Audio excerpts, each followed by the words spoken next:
Well, got it. Perfect. Kathy, thank you very much.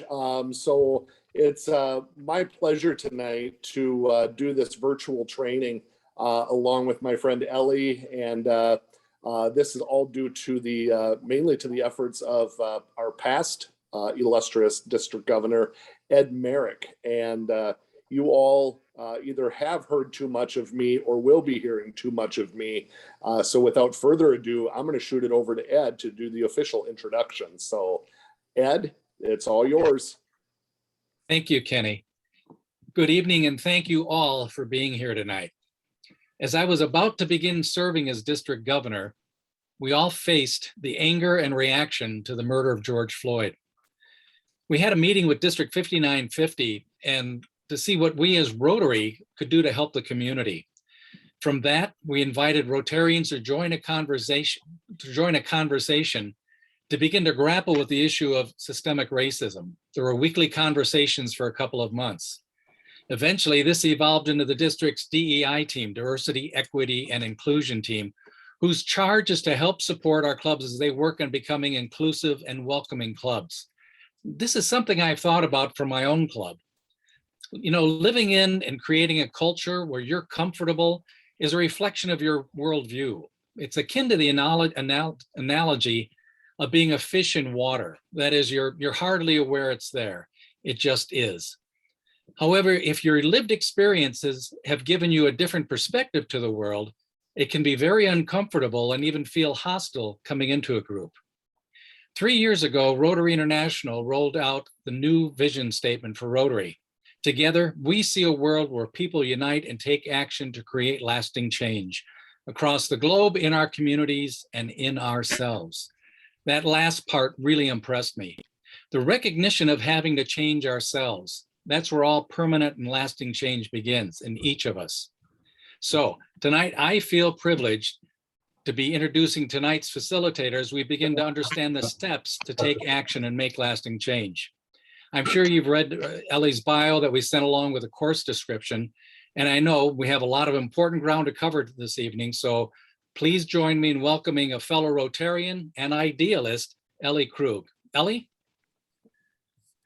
Thank you so very much, Ed, for that really great introduction. Kenny, thank you. And I want to make sure I thank Kathy, our producer here, who's helping behind the scenes with everything.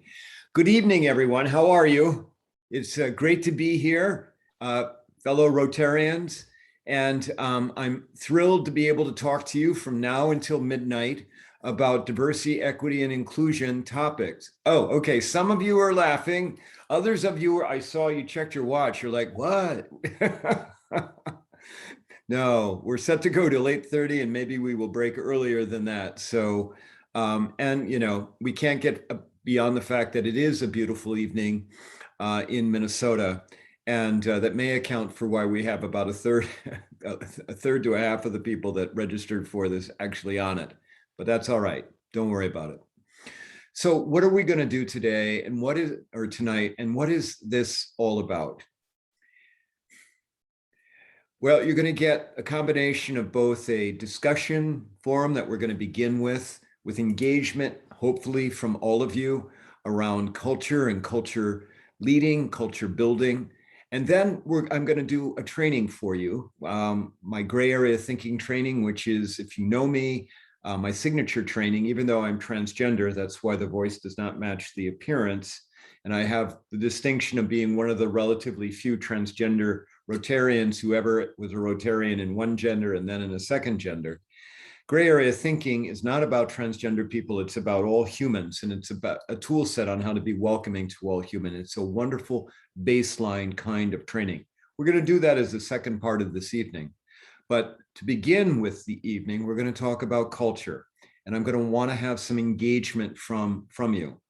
And I know it's been a long day for people. For me, as I was saying when I got on, this is the 5th hour of the third training and the third training that I've done since 9 o'clock this morning. But I am not tired, actually. I'm pretty energized, and I'm really rearing to go to dive into this. Now, a couple of ground rules before I really get going. Ground rule number 1, this is a judgment-free zone. So what that means for you is that it is okay to ask questions or to make statements that are not maybe entirely formulated in your head. It's okay. It also means, though, that as we engage in conversation, we don't judge those who are responding to those conversations. It also will mean that this is a trust-building event. That means you've got to trust me and to do the right thing and to say the right thing. And I have to trust you to be respectful for everyone. I'm not actually worried about that, but I just had to say that anyway because I'm quite neurotic. I also am very certain that I am going to make some of you uncomfortable. I'm actually pretty positive of that. And if you get uncomfortable and you hang in and you don't like click, I'm getting out of here, good for you. Because I'm here to report that much of what we've done so far as a society is to avoid being uncomfortable. And as a consequence of not wanting bumpiness in our lives, I guess I asked the question, how are we doing, everyone? How are we doing with moving the needle without getting uncomfortable? You know, we want to do this from our Barco loungers. You know, almost everyone here knows what a Barco lounger is, a chair that goes into a lounge, into a couch. And we want to do it with the drink and the koozie and the clicker. That's how we want to get change. It doesn't work. And so the reason it needs to get uncomfortable for us is that when we are uncomfortable, our perspective starts to change. And that is when we start to get change through changed perspective. So that's my goal, is to help change some perspectives and help encourage very healthy and bountiful conversation. I'm also here to tell you I cannot give Rotary, I can't give the district, I can't give your clubs, I can't give any of you structural change in a 3-hour presentation. Can't do it. I can give you some tools for you to go back to your club, and I can be a catalyst. That is my goal. And by a catalyst, I mean, if you come away from this starting to ask questions among your leadership team, you know, or within your club, questions like, why do we do this? How come we haven't done this before? Why does it always have to be this way? How come we let him or her dominate the conversation? If you come away starting to ask those questions, I have accomplished my task, right? Okay, so in terms of a roadmap, I'm gonna give you a couple of definitions off the bat. We're gonna do some polling. Don't worry, it's anonymous. No one will see who responds in what way. Then we're gonna talk about culture change. Well, culture and culture change. Then we'll take a break. Then I'm gonna give you my gray area thinking training. Along the way, you have the ability to ask me questions. I encourage you to unmute and say, hey, Ellie, I have this question. You certainly can throw things in the chat, but because I get caught up in things, I don't necessarily have the ability to look in chat. Kathy will be looking at chat for me as well. But nonetheless, let's be brave. Hey, Ellie, I have this question. Please do that, okay? If I'm in the middle of a thought, I will have to finish because God knows I won't be able to come back to it, all right? So everybody good? Is anybody nervous? I have anybody here that's like, does I have anybody here who doesn't want to be here? Don't answer that. And that's okay. If you're feeling like you got to be here because you're part of Rotary, but this ain't necessarily your agenda, that's okay. It's all right. We're all on a journey here. That includes me. Last thing I need to tell you, I'm not an expert. I'm not, even though I've done probably 1,000 talks in all kinds of settings, all kinds of venues. All that I am is simply someone who connects dots. That's it. That's all I am. I was a trial lawyer in my former life, and I got pretty good at connecting dots for juries. So the vast majority of stuff that I'm going to tell you tonight, the vast majority, you already know. I may give you maybe 2% new. The problem is we're so incredibly busy. We got all kinds of things coming at us, and we can't pay attention to what's going on. And so all that I'm going to do is connect stuff, for the most part, of stuff that you already know. I should note there is no PowerPoint. I know that I just disappointed about half of you. I don't operate with PowerPoints. I'm just a talking head. And hopefully that works for you. It does seem to work for all the audiences that I work with. Okay. But if you want, we can pretend we're on, slide 13, heading towards slide 122. Okay. We can pretend that like right now. You should all have handouts. Yes. Right. Do you have a hand? I'm seeing Dawn is shaking her head. No. Ed Merrick is holding up his handouts. Dwight's got them. Dwight, you get a couple gold stars for that. You should have 2 handouts, one that's about culture leading, and one that's about gray area thinking. So one handout says organizational culture and culture change. By the way, on the end of the gray area thinking handout, there's a paragraph that says, my standing offer, I'm willing to speak to any human about being transgender or LGBTQ or simply surviving the human condition. That offer is real, and I'm making it to all of you. So feel free to contact me. All the contact information is on that handout. Okay, shall we get started? Let's talk first with, just let me give you three definitions. First definition is diversity. And none of these definitions, trust me, are in Webster's. So if you start, they're just Ellie Krug definitions. Diversity is the question of how many of them are in the room with us. And even though diversity encompasses a whole lot of things that are invisible, like religious or spiritual affiliation or LGBTQ status or invisible disability status, because we are human, we gravitate to the things that we can see when we talk about diversity, because humans need empirical stuff. So when we talk about diversity, we usually talk about skin color, gender, maybe visible disability status. And from a diversity standpoint, on the 20 boxes, well, one is blank. Oh, by the way, if you can turn on your cameras, please do that. But on the 19 boxes, 18 boxes that I see, other than me, I guess I better include me, I see a whole lot of white colored people. And first discomfort point, I refer to white people as white color, COLOR, because many white people don't believe that's a color. They believe it is base or normal. And everyone else, well, they're other. So I am seeing, and I know that this is not a newsflash to anyone here, but I am seeing a lot of white colored people. Question, can anybody tell me what is the percentage of people of color other than white in Minnesota? Can anybody tell me what that percentage is? Just unmute and shout it out. Maybe about 15. I got 15. 10 to 15. I got 10 to 15. Give me another number, anyone. 20, 25. I got 25. 20.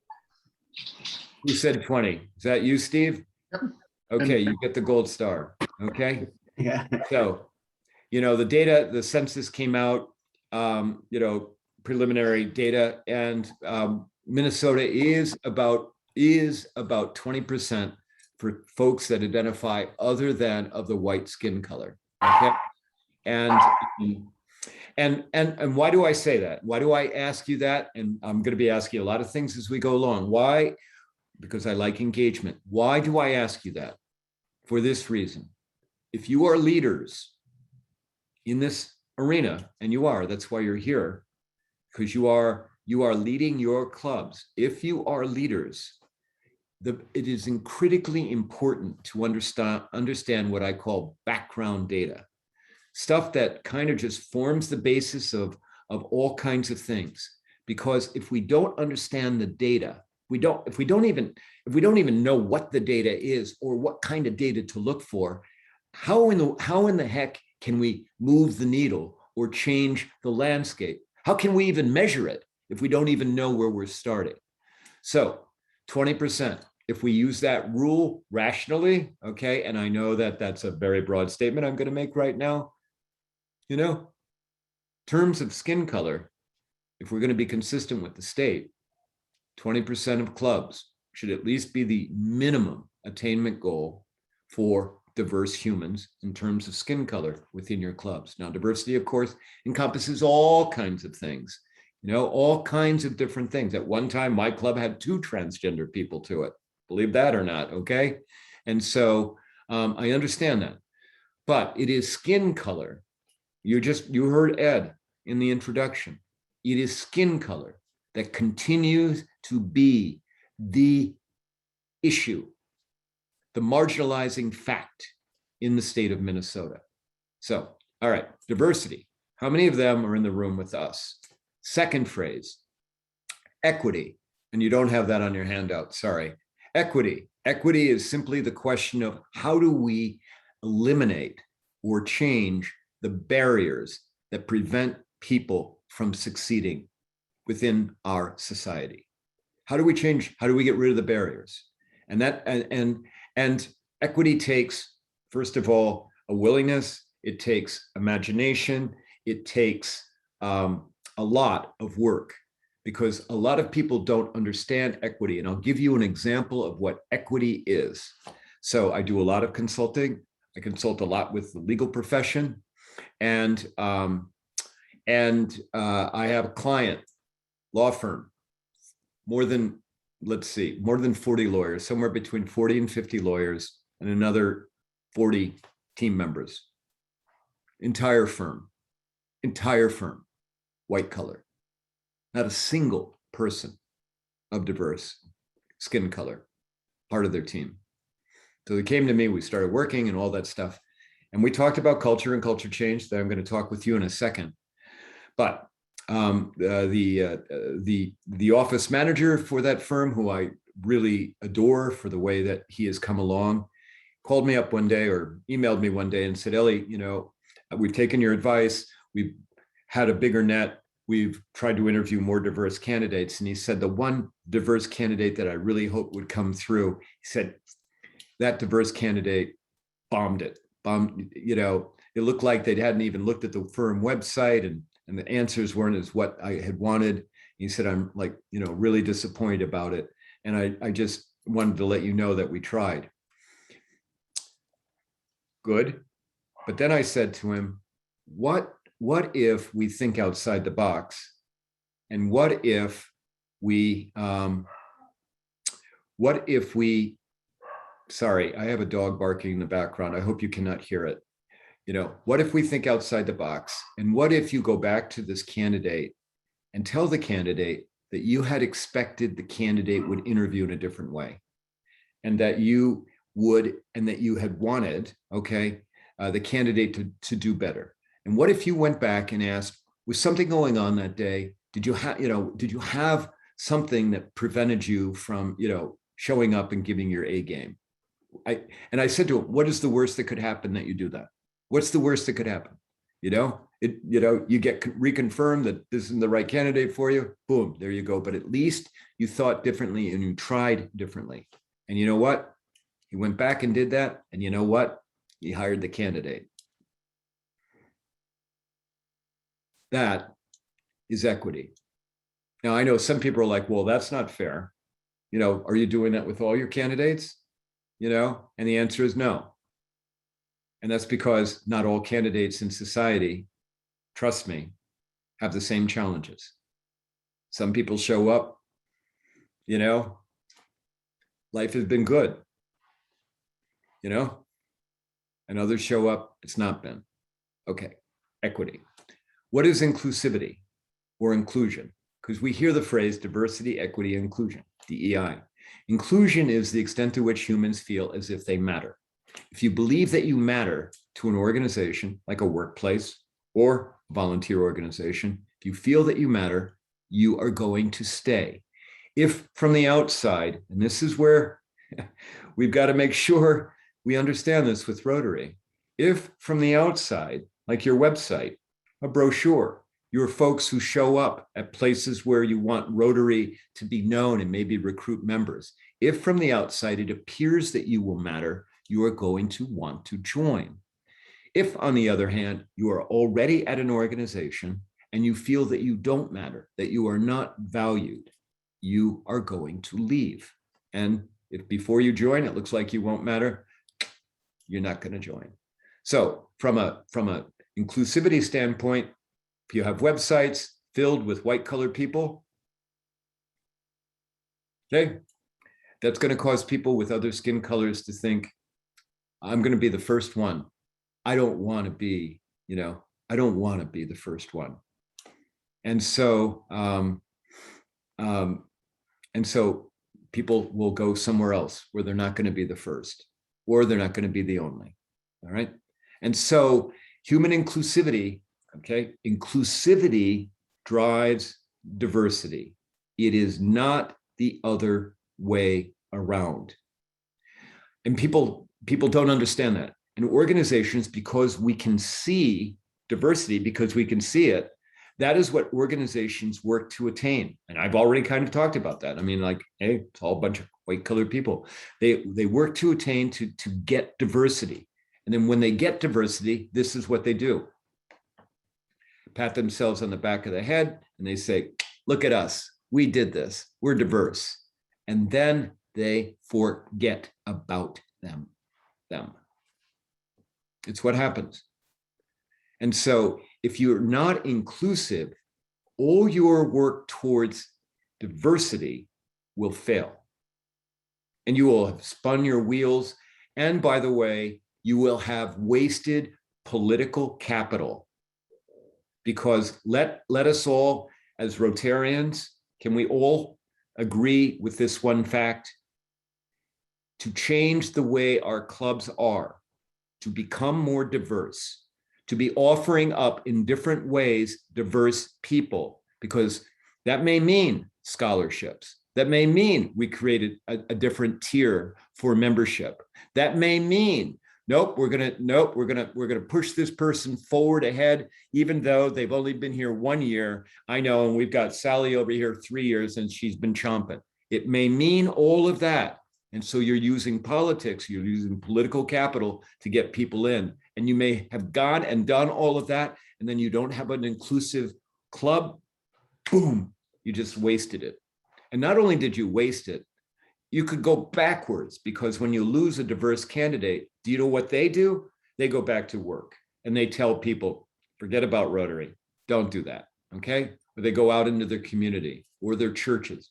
Rotary, no, don't do that. Am I off base on how we do this, how this works? Okay, all right. Now, with that having been said, we're going to do our first poll. I've given you the definitions of diversity and inclusion. I've also thrown in equity for you. We're going to do the first poll because I want to start the conversation about fear. If you're writing anything down, can you write this word? Fear. Because that is what this work is all about. We are afraid. We're afraid of where this is going to go. We're afraid of who's going to say what. We're afraid we're going to lose members. Oh, how is this going to affect the bottom line? We're afraid it's going to be uncomfortable. We're afraid, what if they bring other people? And what if those people aren't like us as guests? Okay. All right. So let me launch the first poll. Here we go. And here we go. Okay. And this is multiple choice. I hope that's the way we got it set up. Kathy, did we set it up as multiple choice? Yes, we did. Okay. Question. All right. In talking about diversity and inclusion within our club and efforts to change club culture, I'll be getting into culture definitions. Your choices here are: 1, I'm afraid that I will say the wrong thing, talking about D&I. 2, I'm afraid that others will react negatively and that I will be shamed. 3, I'm concerned that my voice won't be heard. 4, I fear that in speaking up, my political standing within the club will be adversely affected. 5, I feel that we've not talked about D&I culture, club culture enough. 6, I feel that we've talked about club culture to the right degree. Okay. 7, I feel that we've talked about D&I club culture too much. 8, I'm willing to risk making mistakes to ensure that we create an organization and society that's equitable for all. 9, I'm willing to give people space to make mistakes around D&I and to forgive them. 10, I just want to check out. I don't want to have anything to do with this conversation. Okay, let's be honest. Go for it. I know you got a lot of different choices. I've got 20% of you who have participated. Keep going. I know Rotarians, we are a very, very careful bunch. And so take your time in responding. I will note though, for the record, just so when everyone understands, no one has ever died as a result of one of my presentations, right? So I just want to make sure we've got that out there, okay? All right, keep going. I got about half of you who have responded. Come on, you can do this. Ellie, a quick question about the poll. Yes. So can we check more than one? Is it Yes, just a you can check check- one? Is it Nope, you okay? can check more than one. Yep. That's why I asked Kathy if it was multiple choice. So keep going and check all that apply by all means. Can we go back and do it again? Not if you closed it out. Sorry. And maybe I'll own that. I didn't explain that better. I'm sorry. I thought I could only check one. Okay, that was my fault. I'm sorry. But I'm sure it was a good one.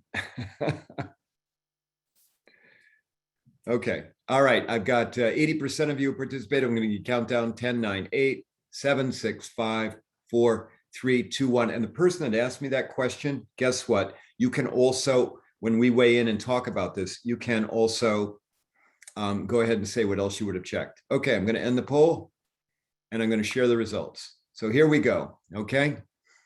All right. 21. So the question, the very first question was, I'm afraid that I will say the wrong thing. We've got a fifth of you that have said that have checked that you'd be afraid. I'm afraid that others will react negatively. I'm surprised by how low this result is. I have 4% of you who said that. That's actually one person. I'm concerned that my voice won't be heard. That would be 11%, 3 of you out of 28 who responded. I fear that in speaking up, my standing at the club may be adversely affected. I've got 11% of you who have that fear. 50. Question number 5. I feel that we've not talked about D&I culture enough, and we've got more than half of you, 57%, who have checked that. 6. I feel that we've talked about D&I culture to the right degree. I got one of you that says that, 4%. I feel that we've talked about it too much. None of you. Take a note of that, everyone, will you? That none of you believe that you've talked about it too much. Hence, maybe why you were on this call on a gorgeous Thursday night. 8, I'm willing to make mistakes to ensure that we create an organization, society that's equitable for all. I got 16 of you, 57% say that. 9, I'm willing to give people space to make mistakes. 39% of you agreed with that. And none of you want to check out. And I'm impressed about that because usually I've got 1 or 2 that check that box. So anybody want to share why you responded to the poll the way that you did?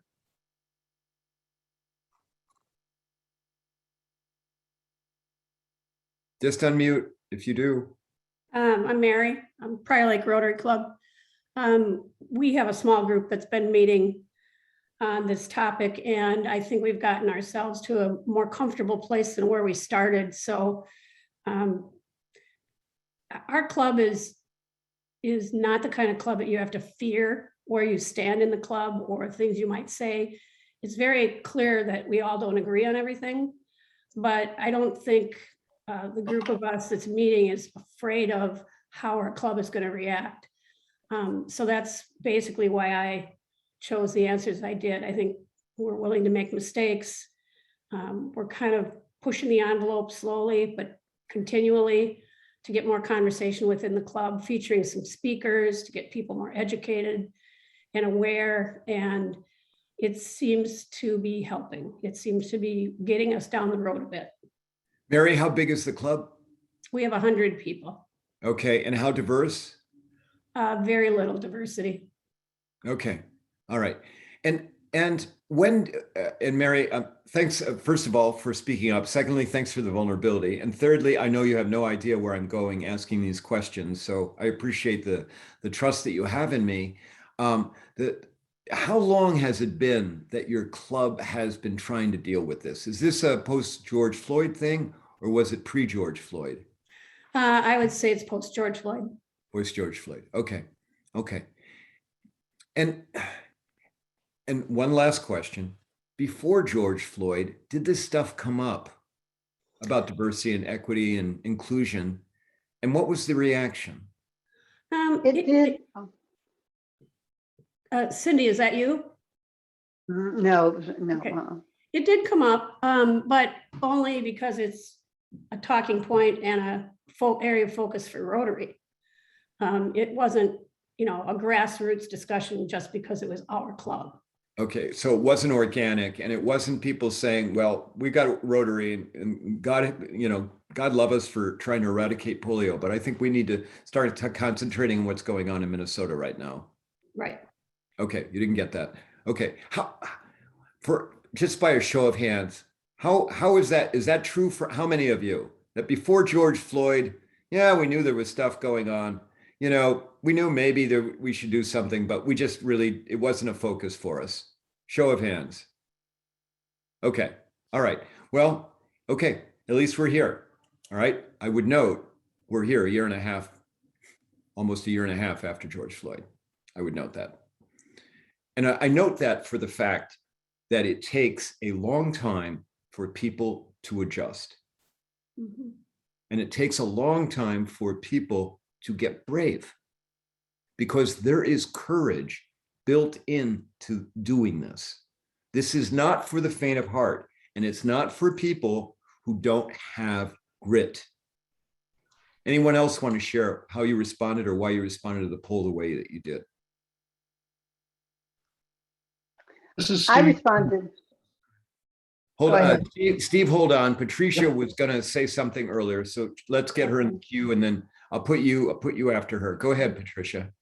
Yeah, I responded that we don't talk enough about it. At one time before George Floyd, one of the presidents was really, and the board too, was concerned about the lack of diversity. And so there was a real effort to go to different businesses and diversity council to try to stimulate some kind of coming to the meetings. And it just didn't work out.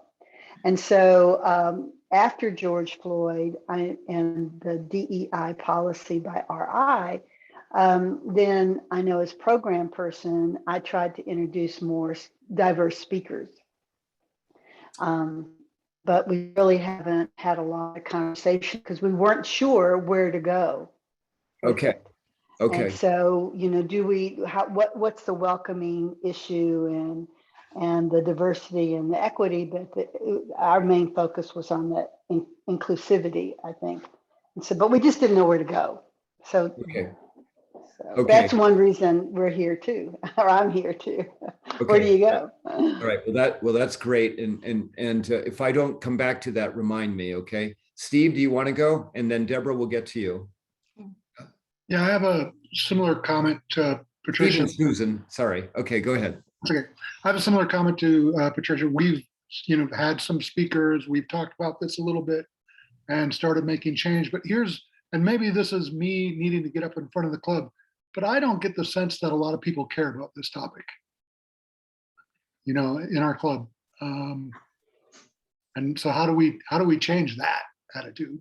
That's the one that scares me a little bit. Steve, thanks for the honesty. And Frank and everyone, we're not going to get anywhere without being honest. Can we all at least have that baseline? And so how many other folks have that thought that, this matters to a couple of people or a group of people within the club, but the vast majority of people, this is not why they're part of Rotary. It's not important to them. They don't, we don't want What to is call the it. it, what is the it that you're referring to, that it's not important? What's not important? Becoming more diverse, becoming a more inclusive club, maybe Okay. taking on issues for what diverse Rotarians would be important to them. Okay, and instead we want to do other things. Have other people had that kind of impression with their clubs? That it's not that important? Yes? Anybody want to share about that? Whoa, I've seen a lot of hands up.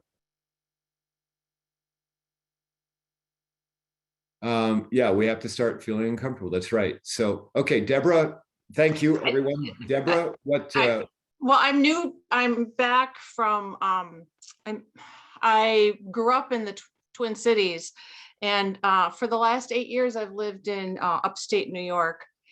And so I have a different situation. I can't speak for this club here, but I feel like when we were when I was in Geneva, sometimes I felt a little bit like a show and tell. These people are coming to speak at our place, and the most innovative and helpful thing to do, I thought, was in not just Rotary, but in other clubs, is to actually go to their clubs and to their programs, and rather than expect people to come to our Rotary or our church function, it's just more effective when you're participating and valuing the diversity in your community by participating. Right. And another phrase for that would be by not segregating yourself. Correct. Right. Okay. But I do think there's again, I don't like the show and tell thing. I like, look, we're going to Cinco de Mayo. We're going to something because we think it's really cool, and we are friends with someone. And Right. That feels to me like it's more legitimate, or it's more uplifting. Does that make sense? It does, but I think the thing that we have to watch out for, because we're humans, okay, we like to check boxes, and, look, we did do Cinco de Mayo. We got that done. Okay. Talk to us next year, when it's time. No. Yeah. It's like, no, this is more like, I participated by being on the scholarship fund for the MLK. And so that's an all year round program. And we're in it together. Rotary obviously supports different scholarships for students. Thank you. And that's a really great example of it, how it's not a check the box. But I want to get back to the idea that, a lot of people just don't consider this very important. Now, as culture leaders, I think that you have to get a handle, respectfully, a handle on how big that is within your club. For this reason, if Rotary is going to make it, I'm like talking make it as an organization, it's got to become more diverse. It has to be reflective of what the community is and the community that it serves. It just has to be. Otherwise, it's not going to make it. And this is the case. This is the conversation I have with all white law firms, because a lot of clients now are demanding that firms be diverse. And if you're not, they're going to send the business somewhere else. And it's the same idea with service organizations. If you're not diverse, I'm going to go put my time somewhere else. And my resources and my membership fees and those types of things. Okay, who else would like to share how you responded to the poll? And then I've got Norma has her hand up. Okay, great. Go ahead, Norma. Well, I'm from the Fridley Columbia Heights Club, and we're a relatively small club. We've gotten, I'd say, a lovely number of new members that are interested in this topic. About 20 years ago, I invited a friend, a Muslim woman who I really enjoy, to come. And we're a breakfast meeting, which meant eggs and ham and sausage and that sort of thing. Uh-huh. And we eventually discovered, took us a while to notice, that she wasn't eating because it wasn't something that she was willing to eat or able to eat. And she hung in there for a while, even after we changed the menu issues. But I think she never felt accepted. And so after, I'd say 2 to 3 years, she left us. But the club was much, I'd say much older and whiter, you know, the old white man thing at that point in time. Now we are, I'd say younger, and, you know, there's still plenty of us white hairs, but younger and more open. And so I'm excited about the directions that our club is headed in. We're not there yet, but we're certainly aware of it. And I think I'm here to learn more. Okay, great. Thanks, Norma. And thanks for that sharing. Can I ask one question? When that, you know, I know that it was a long time ago, but when that member left, did anybody like do an exit interview? And I ask, don't know. okay. I talked to her afterwards, but she really didn't want to talk about it. So here's a learning point, everyone. Some of you do have diverse folks, broadly defined, of your clubs, and some of those diverse folks will leave. I highly, highly, highly recommend that you do a formal exit interview to understand why they have left. And I recommend that you do not do that. I mean, you can do an interview as they leave, okay? But I highly recommend that you come back to them 4 to 6 months later and ask, hey, can I come out to coffee with you? And, you know, it's been some time since you've left. I wonder if you have some other thoughts about why you left the club, because you may, in all likelihood, you will get a much more honest answer about why they left 4 to 6 months later, rather than right at the moment where they're leaving. You know, people don't want to talk about things that are bothering them right away, but when they've had things settle and they've moved on to other things, they're more willing to share about their experiences. So just a thought. Okay, I'm gonna let me see. I've got to end that poll here. Hold on a second. Sorry. Okay, I'm going to end the poll. Whoops, sorry. There we go. Close out the poll. Okay, now I just want to talk about culture and culture change and get some other things in, and then we're just going to continue on. So, you know, we use the phrase culture in a variety of ways. All organizations have culture, all of them. I don't care if you're, you know, a small church or if you're, you know, IBM or whatever. All organizations create culture. Every one of the clubs has a culture. And I would venture to guess each of them are distinctly different cultures in a variety of ways. My understanding is that most of you here, although I think we've got other folks as well, but most of you here are culture leaders. It is important to understand that change within an organization, I don't care where it is, which organization in the world it is, change will not occur without culture leaders leading it. So many organizations I'm brought in, and I am brought in by people in the middle, because they are trying, they're bringing in Ellie Krug. She's going to do this training. She's going to come talk to us. And maybe it will cause the culture leaders to think differently. Maybe they will have some kind of epiphany after they hear from Ellie Krug. Not that I'm anybody great, but I mean, that happens with, you know, whether it's me or some other people. It is very often the people in the middle who are working to create change within the organization. The problem with that is that without the culture leaders buying in and leading, not just like, oh, okay, they've got to lead it. Without culture leaders leading the change, it will not stick. It won't stick.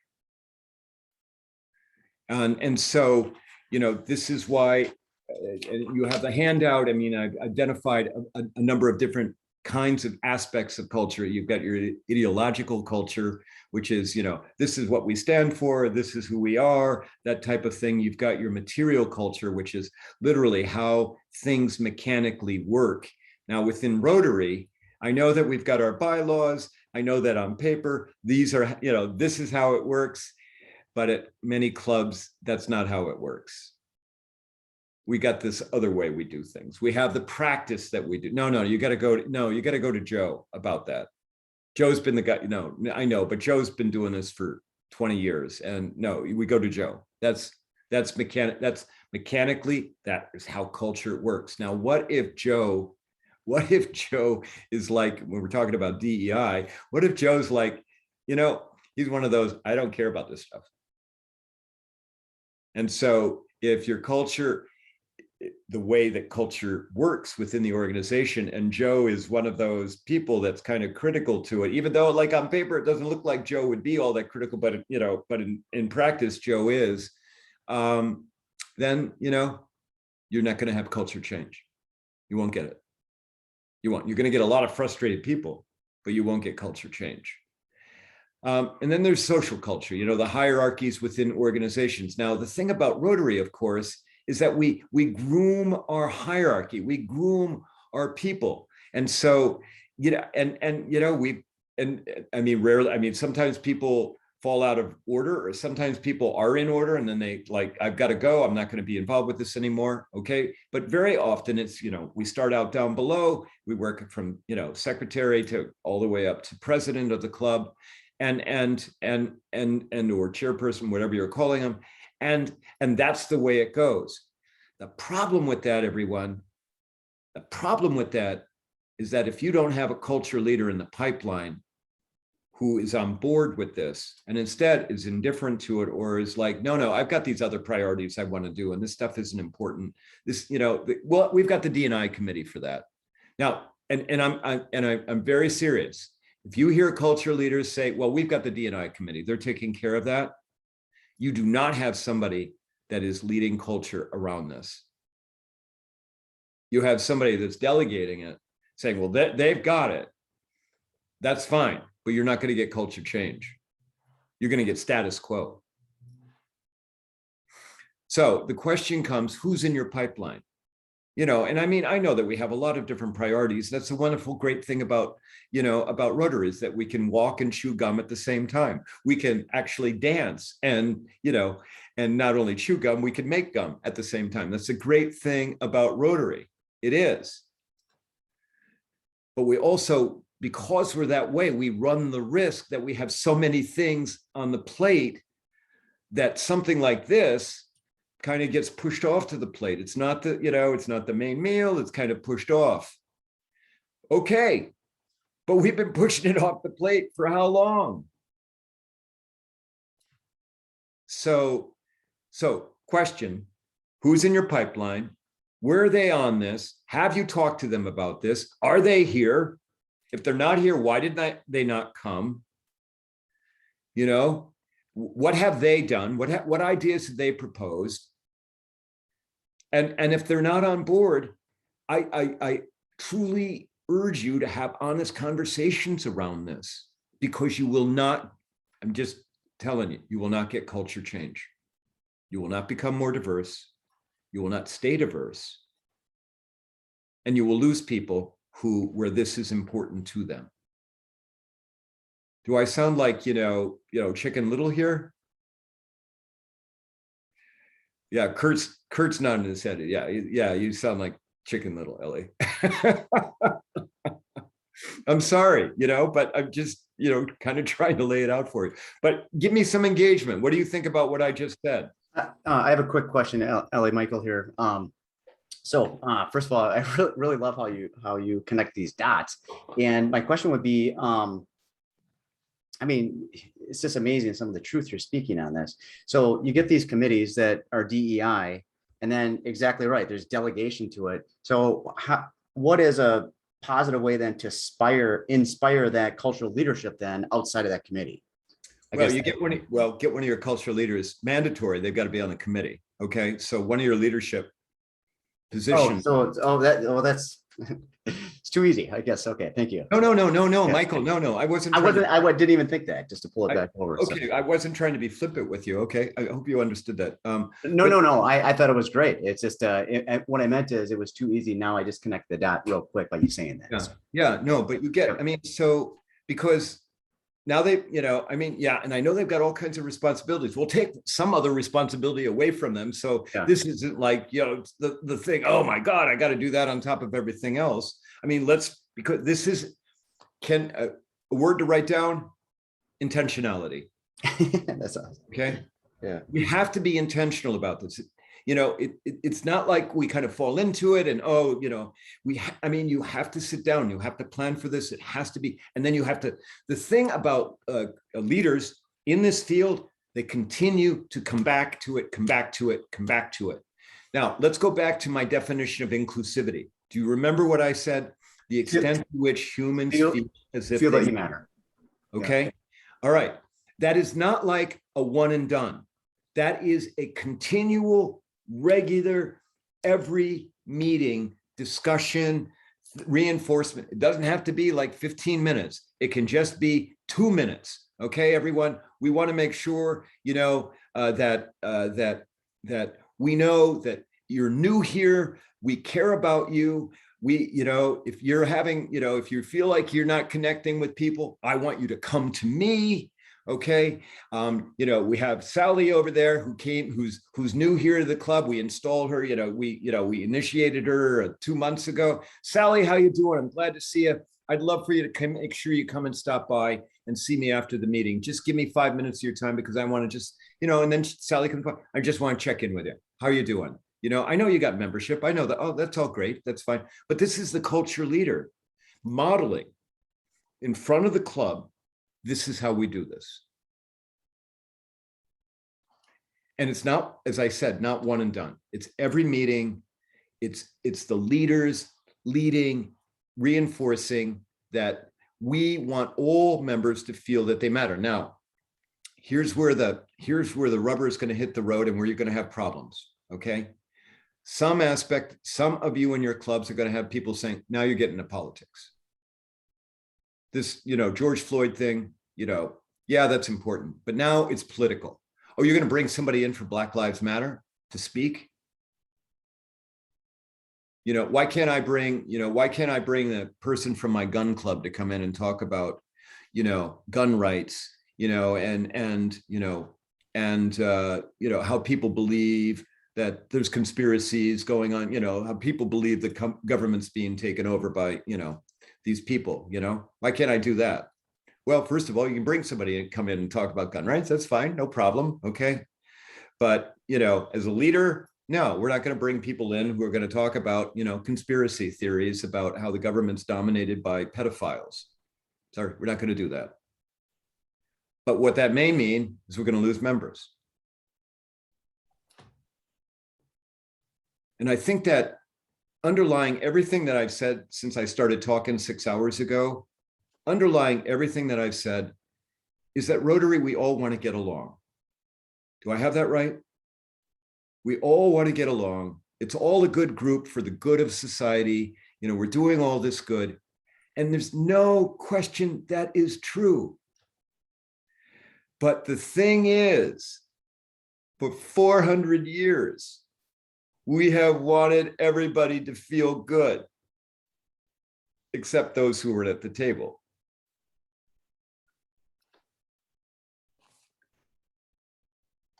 Rick.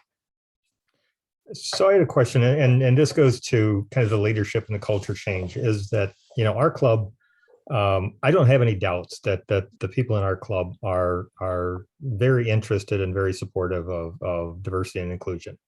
But then when the leaders start getting into the discussions about then what does that mean in our club and our community, a lot of the responses come in one of three different ways. I definitely like your opinion on what these mean, because they're kind of why we can't do what the leadership wants to do. Number one is, well, our community just isn't that diverse. And so it's really, really hard to go out and find people of different color.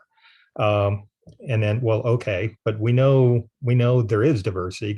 We can see in our high schools and things like that. There's diversity there. Then the second response is, well, yeah, but they're not professionals, so they don't fit in the Rotary mold. And so therefore, it's really, really hard to go find that one Black doctor in town. Kind of, and again, it's not mean spirited. It's just, we want to do this, but it's really, really hard. And then the third is, well, you know what, we're really kind of diverse anyway, because our female membership is up. And so why isn't that good enough?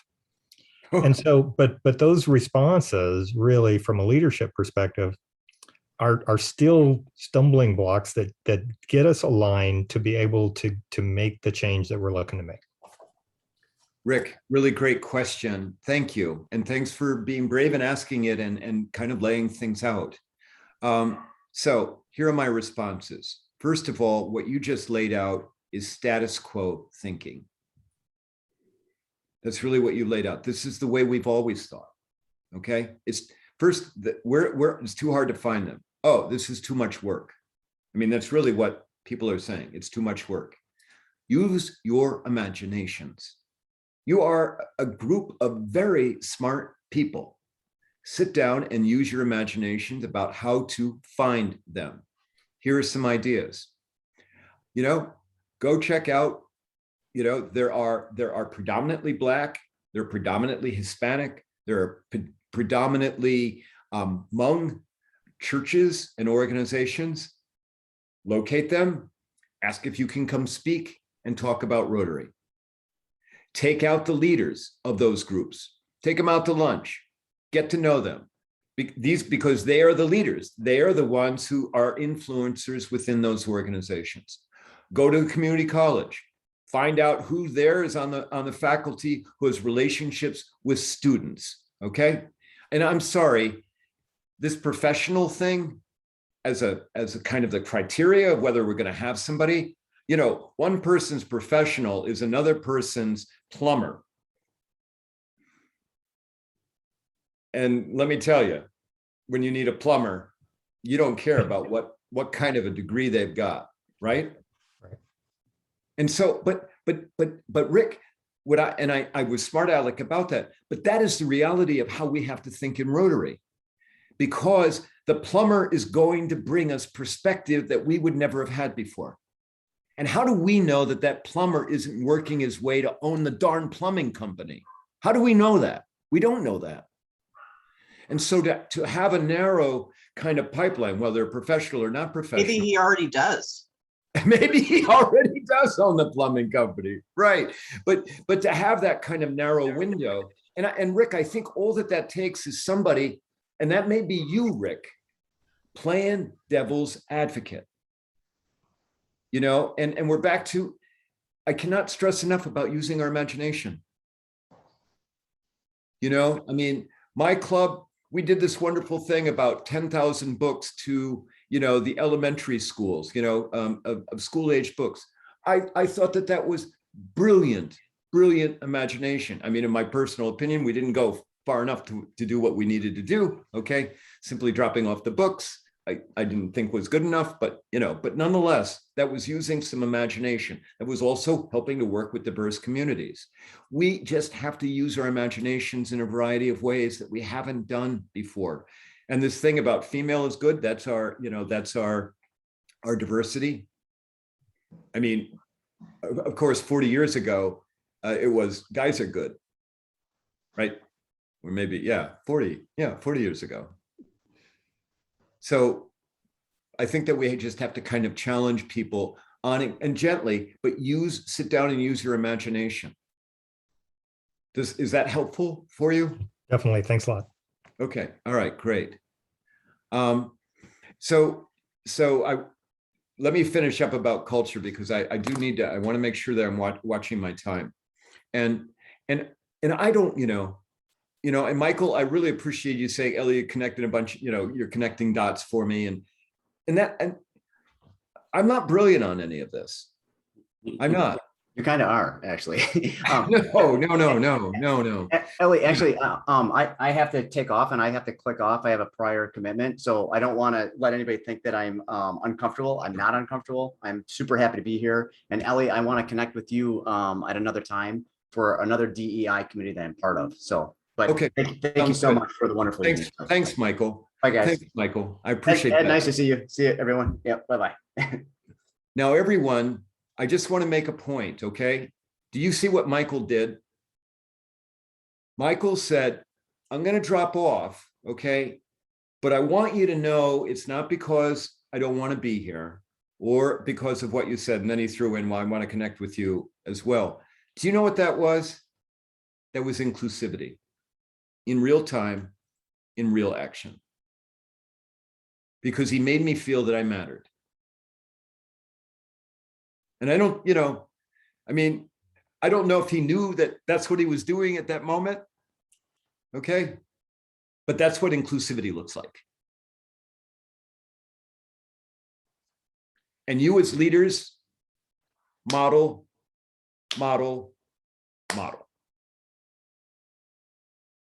And by the way, if you fall down, okay, I didn't do that, or God, I said the wrong thing. Okay, model. And what you model then is, I made a mistake, I'm going to apologize, or I'm going to own up to it. I cannot tell you, for diverse people, all right, for diverse humans, you are going to make mistakes. Oh God, why did I say that? Oh, I mean, and I'm forgetting the name of the person who talked about the pork, Fridley, with the woman. Oh my God, we made a mistake. Okay, we're sorry. We did not think about that. Now I know that was 20 years ago, but we didn't think about that. We apologize. And you know what? Tell us what will work for you the next time. Okay. And then you move on. You don't dwell on it. And you do not let the politics pull it down.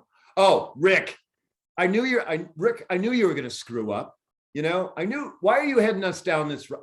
Rick, I've told you it was a waste of our time. Okay. You just don't let that pull you down. And you just like, no, sorry. Okay. We're all learning here. We're on a journey. That is like the best phrase. Write that word down, will you? Because it's the best phrase you can use. We are on a journey. And it does not have a destination. I mean, yeah, we could hope in 50 years that we've got clubs that reflect at least 20% diverse humans. Broadly, on skin color. I mean, we have diversity in a variety of ways and all that stuff, but I keep focusing on skin color because that is one of the major problems that we have with our clubs. Okay, all right. So let me wrap this up about culture. It's going to be a long slog. It is not easy. It takes time. It takes persistence. And we are not built for a long slog, everyone. We're not built for a long slog because of the way our leadership turns over. Ed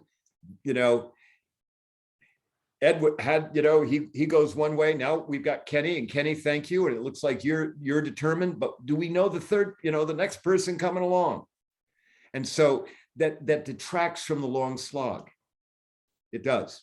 And I think that we have to deal with that reality. And so that means as you're recruiting your people, we have a discussion that is part of the onboarding about DEI. How important is it to you? What have you done in the past? Who have you mentored of a diverse background? How do you, I mean, could you imagine that your clubs decided that we are going to bring on, forget about the international student, we're going to bring on 5 students from challenged socioeconomic background. We are going to bring them on. And we are going to nurture them for the next 5 years. We are going to help pay for their college. And oh, by the way, we might lose one of them. And maybe we might lose 2 of them. And then somebody says, well, why did we do that? Because we got 3 of them. Okay. All right. Bumpy. I've already talked to you about that, and maybe some of you, it's a bumpy process. Variable acceptance. You're going to have some club members are like, oh, this is great. And you're going to have other club members like, ho hum, I've already made my money. I've got the cabin. I've got the ski trip every, 3 weeks every winter. This is not important to me. And then what you do is just like, okay, that's fine. But we're going to find 2 people that it is important to. You can stay with the club. That's great. But we're going to find 2 people. And by the way, don't get in the way, please, of what we're trying to do. We're happy to have you, but don't get in the way. Accountability. I mean, it's implicit in everything that I've said. And what do we hold for accountability? Well, you're a leader, you're in the pipeline. It looks like this doesn't apply, this isn't important to you. Maybe you should consider to get out of the pipeline. I know that's pretty bold, right? And leaps of faith. This does take a leap of faith. It does, this work. And I think that you have to continually reach out for help, reach out for other people to come in, reach out for, I'm here, I'm happy to help you, okay? But to reach out and to,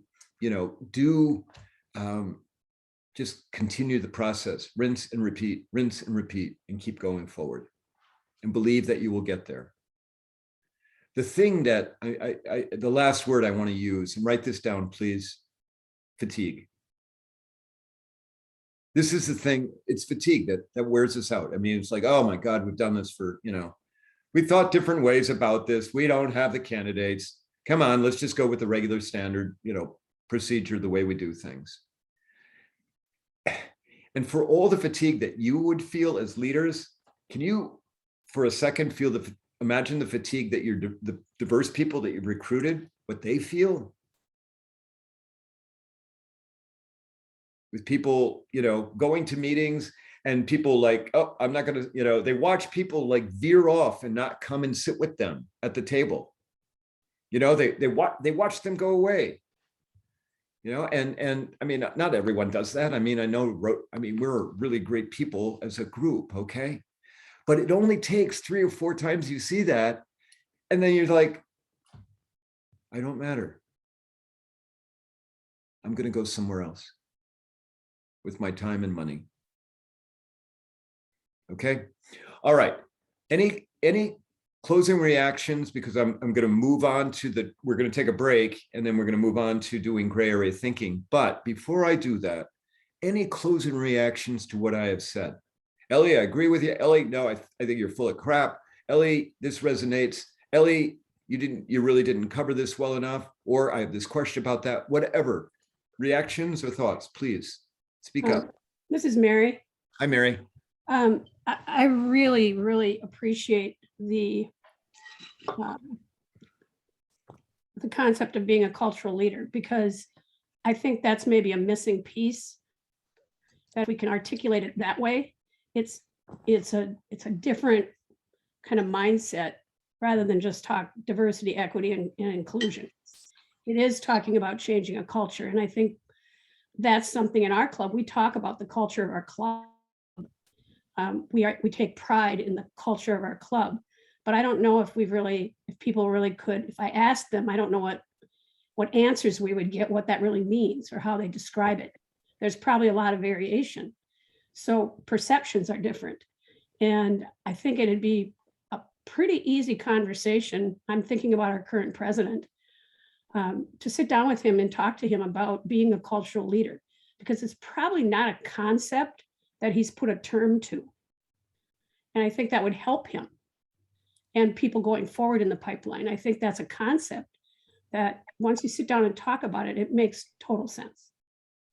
And then to point out what happens in the reverse, those cultural laggers who keep pulling you back. You have to get beyond that. And so I really appreciate how you articulated that and shared that.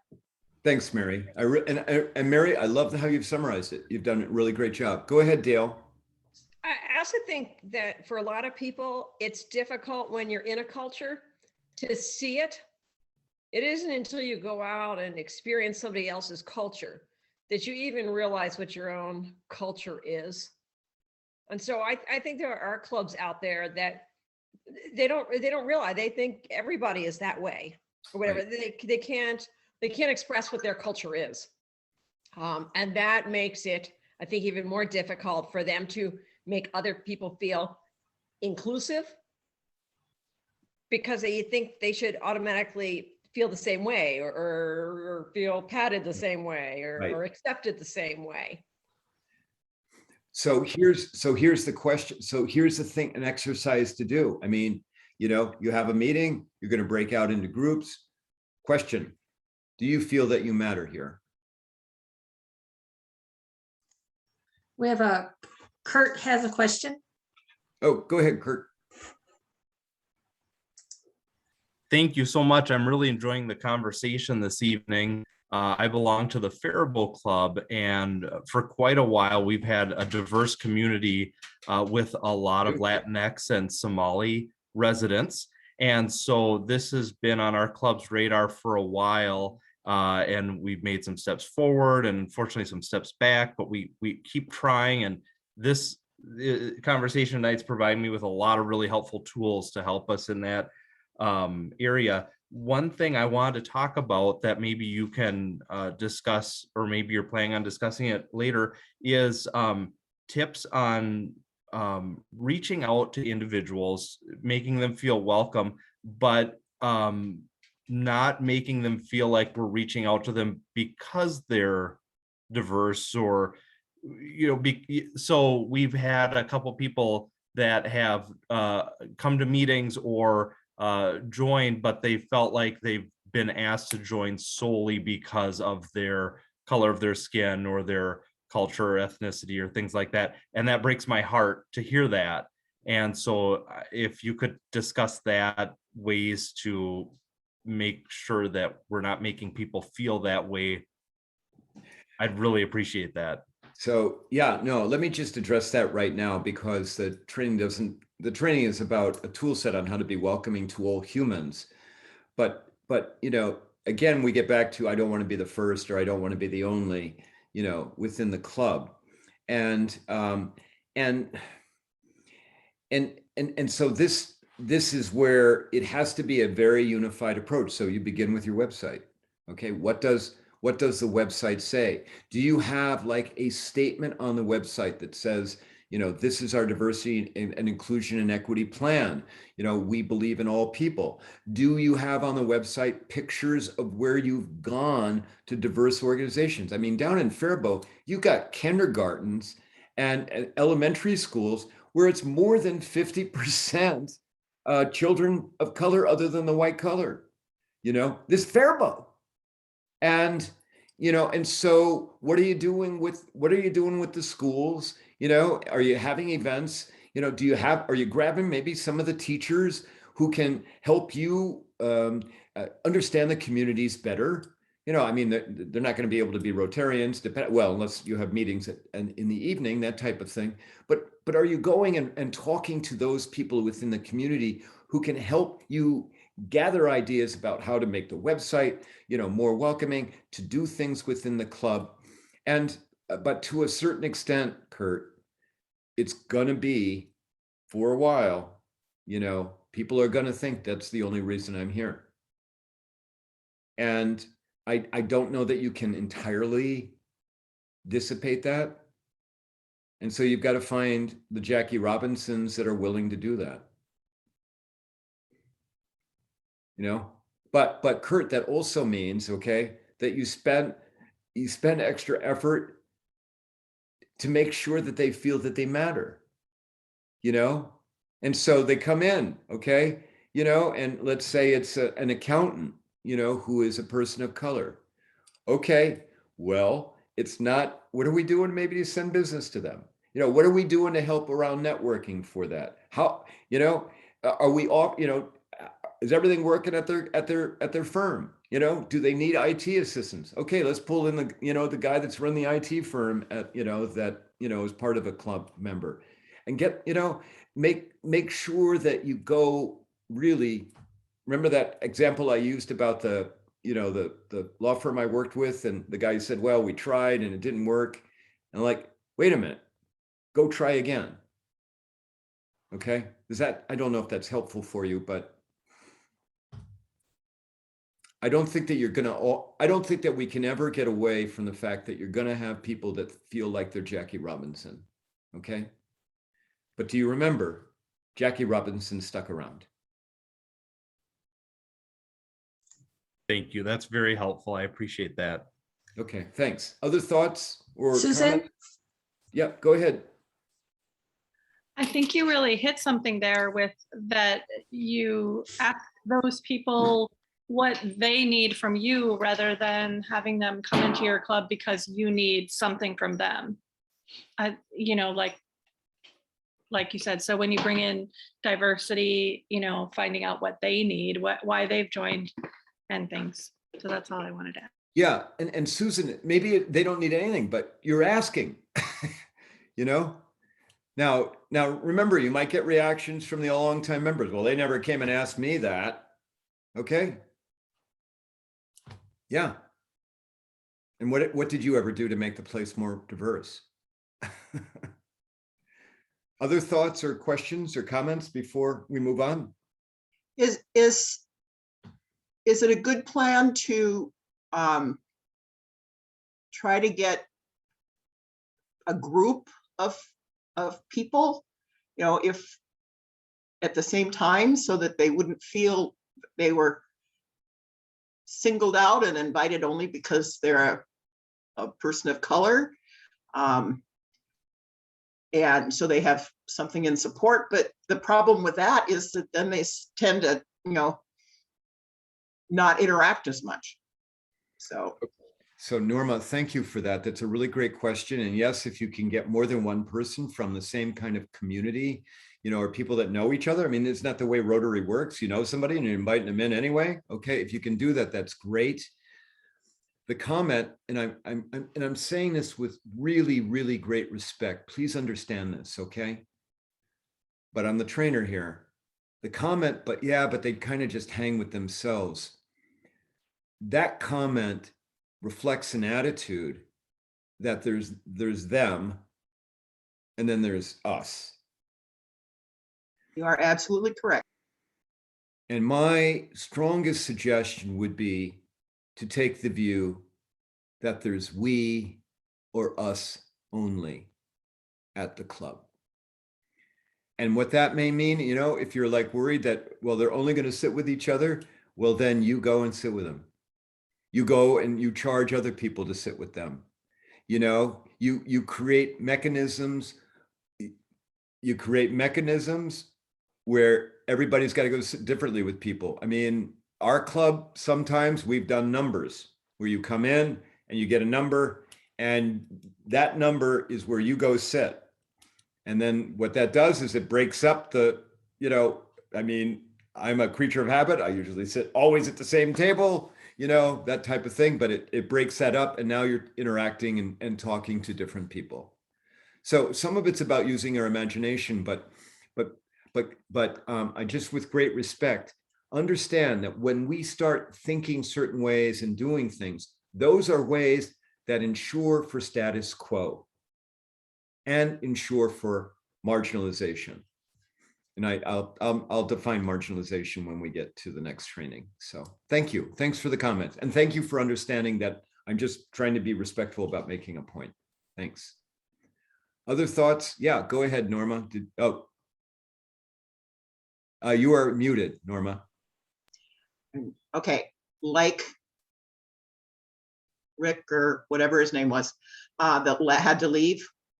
I have had my video off because I'm doing that favorite thing that we all have to do, and that I have a colonoscopy tomorrow. So I'm running back and forth to the bathroom, and it's becoming more frequent. And so I'm not being able to pay attention to what's going on here. So I'm going to make sure that I listen to the recording on Monday.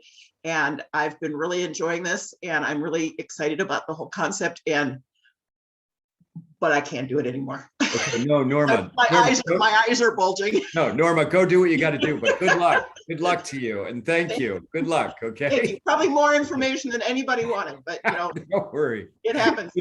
Good luck. Okay, good luck. I hope it all works out. Okay, any other thoughts before we move on? All right, let's take it's 6:52. Come back at 7 o'clock if you would, okay? And then we'll do the second part of this. And everyone, I would just want you to know before you go, thank you. I love the engagement and I love the trust in me and the lack of judgment that's going on, okay? So I appreciate all that. All right, we'll see you in, Blaine, you're waving? Okay. Okay. Yep. Well, Ellie, I have to go to another meeting at 7 o'clock to train to be a lobbyist Monday to work on the gerrymandering in Wisconsin. So, but I will pick this up also. This has been marvelous. I have to admit, 3 hours, I thought, oh my gosh, oh my gosh, it's already time to leave.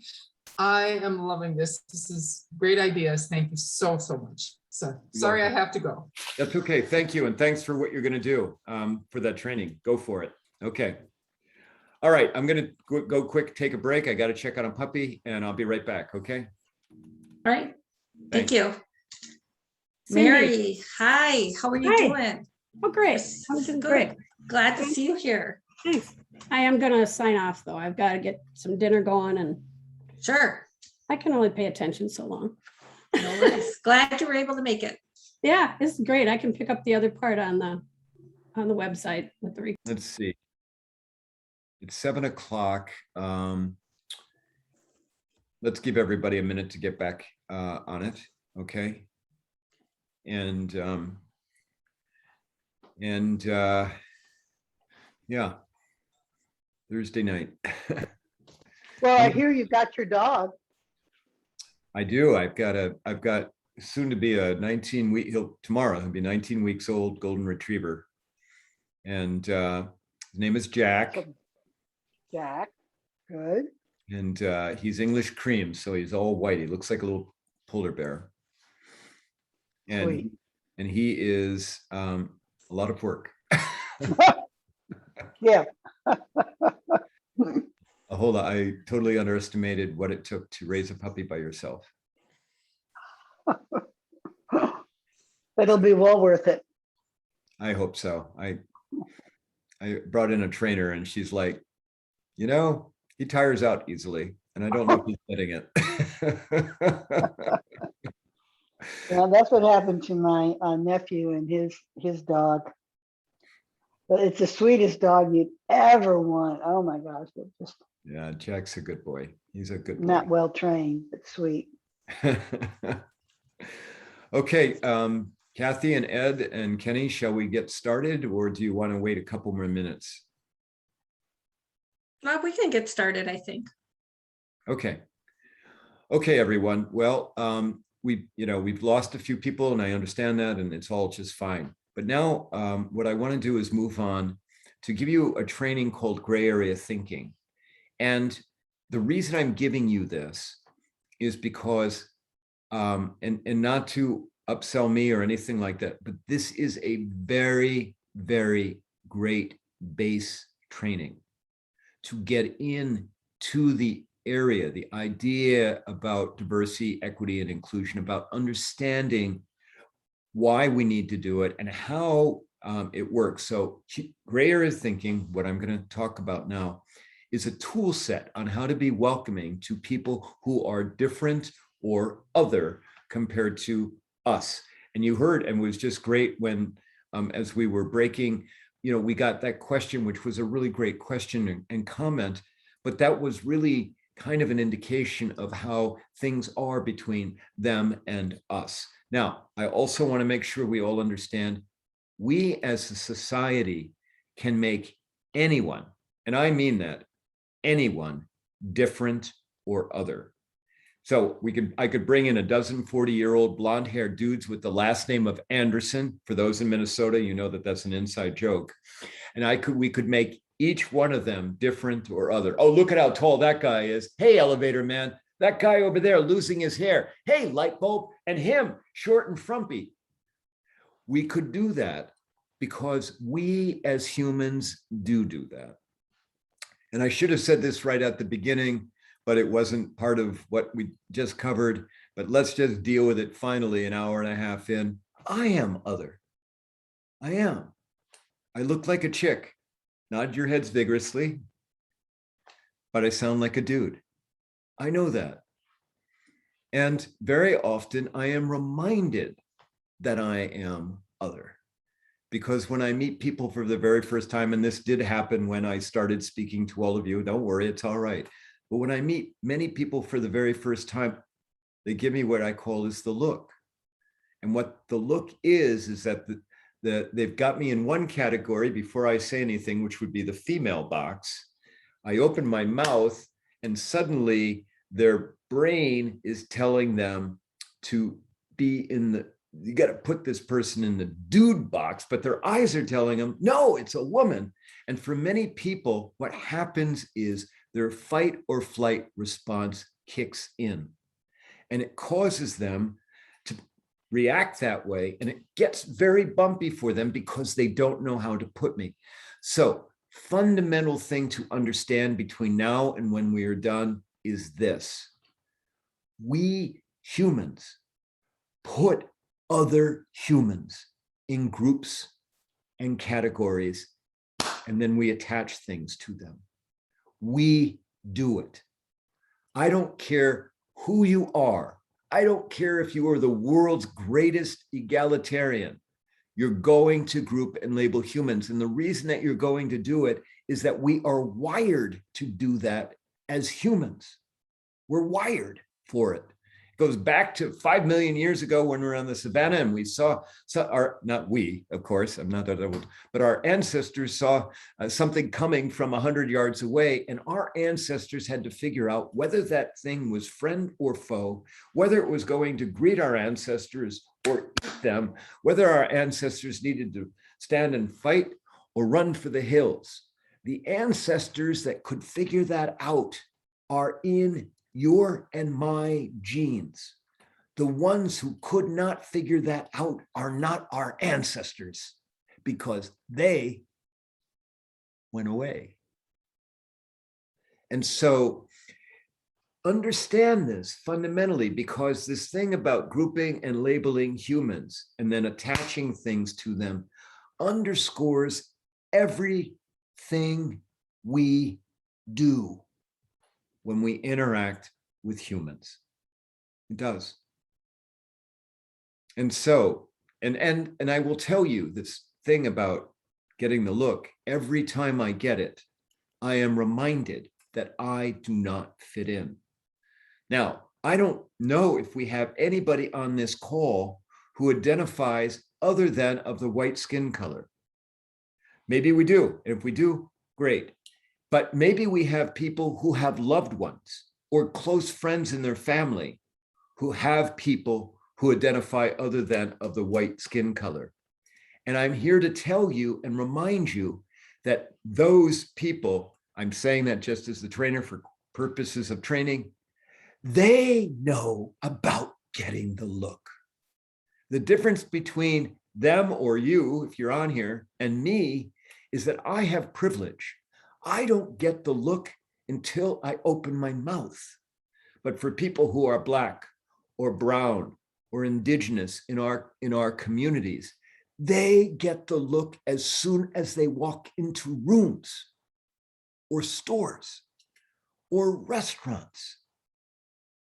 I have been a mentor to a biracial girl who identifies as Black since 2012. She was 7, now she's 16, going on 32, okay? And I can tell you, every time I go into a store with her, I watch how the dynamics change with the store people. They are watching her. They're keeping an eye on her. I don't know, that never happens to me. Okay, so that's about grouping and labeling people. Now, there are other people that get the look. I mean, women here, you've gotten the look because I am certain you have worn the wrong clothing the wrong selection somewhere and you got to look. And people, if anybody here has visible disabilities, and maybe we do, you know about getting the look, okay? Because I'm sorry that happens. And anybody here is visibly LGBTQ, which I don't know if we have other than Ellie Krug, but you know about getting the look. Anyone here, but I know I've got veterans here.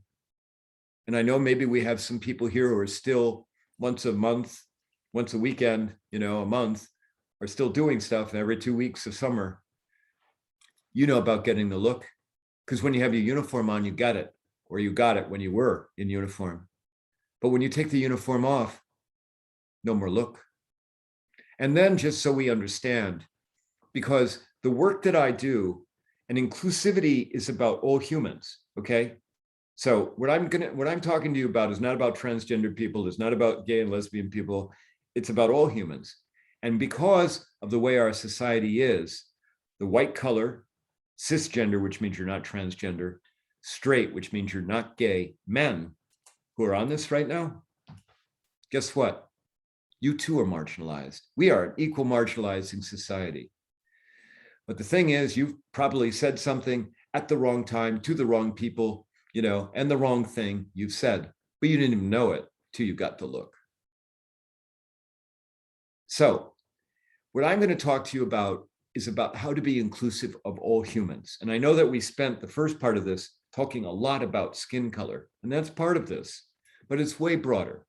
Human inclusivity, remember, the extent to which humans feel that they matter, is for all humans. You cannot have an inclusive organization. You cannot have an inclusive Rotary if everybody's in their own individual pod. You can't do it. And so this is the part where I usually say, that I am like no one special. All that I am is simply a survivor of the human condition. I am. I mean, it's just that this, my survivorship is far more public than it is for most people. Although there are half a dozen older women in Bemidji, 4 are 70, 2 are pushing 80. They just think I smoke 5 packs of cigarettes a day for 25 years. They've got no idea, trust me. But most people know that something's up with me. But I will tell you, and this is where we start to drill down as Rotarians, okay? I will tell you if we did this, okay? And if we had not an hour and 20 minutes, and maybe I'm going to end up taking the whole time, I don't know, I hope not. But if we not had an hour and 20 minutes, but with 28 people, if we had, I don't know, give us 6 hours, and maybe 6 hours, and give everybody 15 minutes to tell us what makes you happy, what makes you sad, what challenges you've had in life, what successes you've had, what makes you tick. I guarantee you in those 6 hours, 3 things would happen. Number one, there'd be a lot of laughing, because when we tell our stories, you should hear some of the stupid stuff that I've done. It's pretty hilarious. Secondly, in those 6 hours, we'd do some crying. Because when we get past the superficial, hi, how are you? Oh, can you believe the weather? Oh my God, it's gorgeous outside, but rain tomorrow. But when we get past that and we talk about the stuff that is embedded in our heart, a clip to our soul, when we share about it, you know what happens? We grab other people's hearts. But most importantly, and this is the thing, Rotarians, most importantly, even though all of you are colleagues in one sense or another because of the fellowship, maybe some of you are, I know some of you are friends, maybe some of you are best friends, I don't care. At the end of the 6 hours, everyone here would feel closer to each other than you do right at this moment. Guarantee it. I do. I absolutely guarantee that you would feel closer after that 6 hours. Why is that? It's the power of human familiarity, the power of understanding another human's story, getting a snippet of it or several snippets, you sharing part of your story, finding out that you're not the only one. Oh my God, I had no idea that you went through that too. Or you like golden retriever puppies just like I do.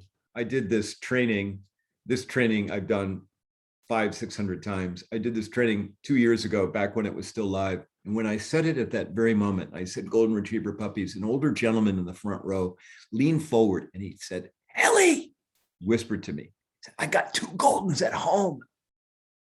I stopped the training, I did. And I leaned down and I whispered back to him and I said, I don't know you, but I really like you.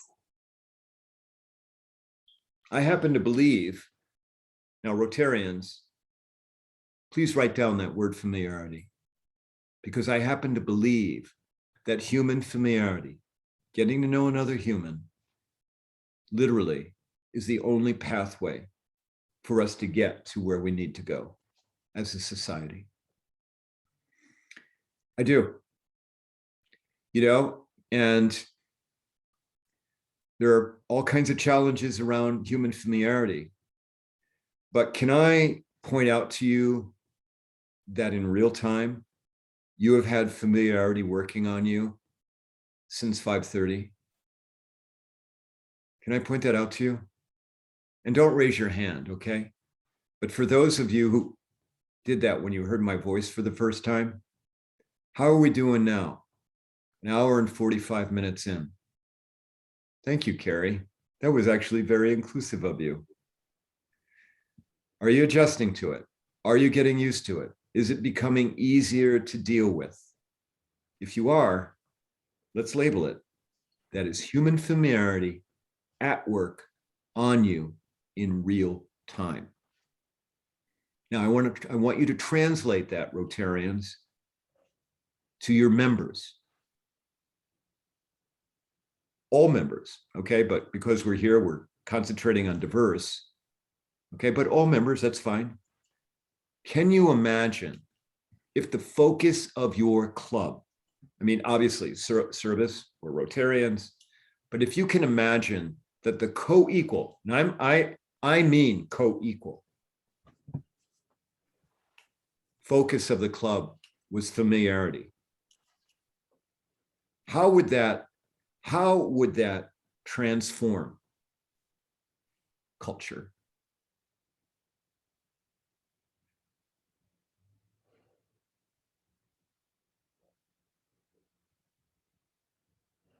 Now, human familiarity feeds into human inclusivity. Now, remember, inclusivity, extent to which humans feel that they matter. But there are 2 challenges to human inclusivity. I've already alluded to one of those, and that is that we group and label humans. And I'm not here to tell you, I've already said, I'm not here to tell you not to group and label. You're going to do it. What I am here to do is to ask you to not allow that grouping and labeling to marginalize someone. And what is marginalization? It's like discrimination, but it's bigger. It's worse than that. Marginalization is, on the mild end, marginalization is, no, we're never inviting those people to my house, or I'm never sitting at their table. That's marginalization, okay? That's on the mild end. Marginalization in the middle is, I've interviewed the candidate for the club and, the diverse candidate, and you know what? I'm good with them. But I know that Bill and Julie, I think this person would make them uncomfortable. And so why don't we just pass on this person and bring in somebody normal as a candidate for the club? And then marginalization all the way on the other end, and Rotarians don't do this, but marginalization all the way on the other end is physical violence or death of a human.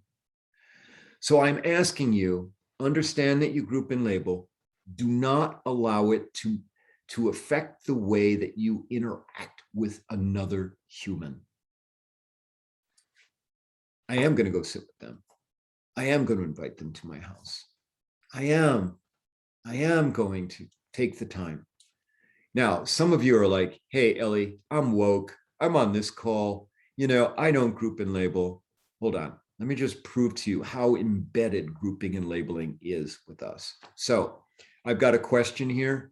Who here has either had a kid or adopted a kid? And for people here who are childless by choice or not, please understand, I'm not trying to marginalize you. You see why I asked the question. So who here has either had a kid or adopted a kid? Okay, Carrie, I saw you raise your hand first. Would you be willing to engage with me?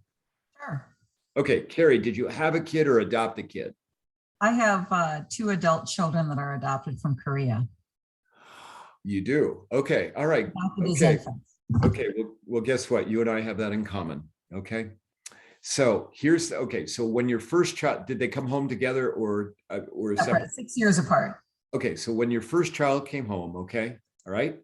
So work with me here. When the first child came home, before anybody asked any other question, what was the very first question you got? Well, everyone knew we were adopting well in advance and saw pictures of this beautiful little infant before he came into our household. Okay. Okay. Not certain. All right. Well, let's say people didn't know that. Okay. And you said we adopted. Okay. We've adopted a baby. What's the very first question those people asked you? Boy or a girl? Thank you. You got there, Carrie. All right. I'm pushing you along. You did good. Okay. Boy or a girl. Okay. And you've already told me that you had a son. Carrie, can you imagine what the reaction would be when people said, you know, what are you adopting, a boy or a girl? Can you imagine what the reaction would be if you said, we're adopting a human? Okay, Carrie, that's fine. But really, what's coming? Who's coming into your home? A boy or girl? We're getting a human. Okay, Carrie, now you're being a trickster. What are you getting? A boy or a girl? We're getting a human. Carrie, how crazy would that have driven people in your life? Yeah, the interesting thing was at the time there were more children, more girls available than boys. So when we said we didn't care, that we were neutral on the gender, by definition, it meant we were going to get a boy because the other people seeking adoption wanted girls. Ah, okay. Well, there you go. Okay. All right. All right. And Carrie, and the reason we have to know, okay, the reason we need to know boy or girl is because you got a boy. We know automatically the color is green.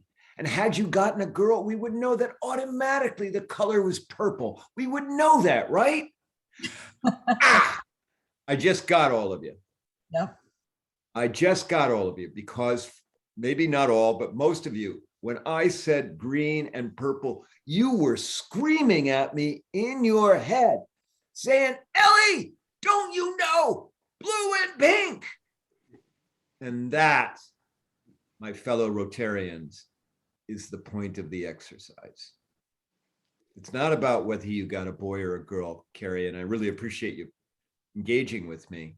It's about what automatically attaches as soon as we have the human in the category. So Carrie, I'm going to assume you were not in Mrs. Fairchild's 6th grade class where she said, now children, someday you'll be parents. And let's talk about colors. Blue for boys, pink for girls. I'm assuming you didn't have that in Miss Fairchild's class, right? Not Miss Fairchild, no. Okay. And I'm going to assume you learned about pink and blue just going through life, right? I call it social osmosis. And everyone, pretty much everything we learn about categorizing people is through social osmosis. What other people tell us, what maybe snippets of what we see, whatever. Now, Carrie, thank you very much for Ellie, with me. Ellie, I just developed an affinity for Carrie because I have a boy and a girl from Korea. Now there's 3 of us here. Aren't we lucky? Look at that. But Dwight, thanks for speaking up. Dwight, what just happened? You just experienced, it starts with an F. Familiarity. Bingo. Yeah. Mm-hmm. And Dwight, do you feel a little inch closer to Carrie because you know that now? Sure. Dwight, I love it when my audience members make all my points. Thank you, Dwight. Thanks for speaking up at that very moment. Everyone, do you see how that works?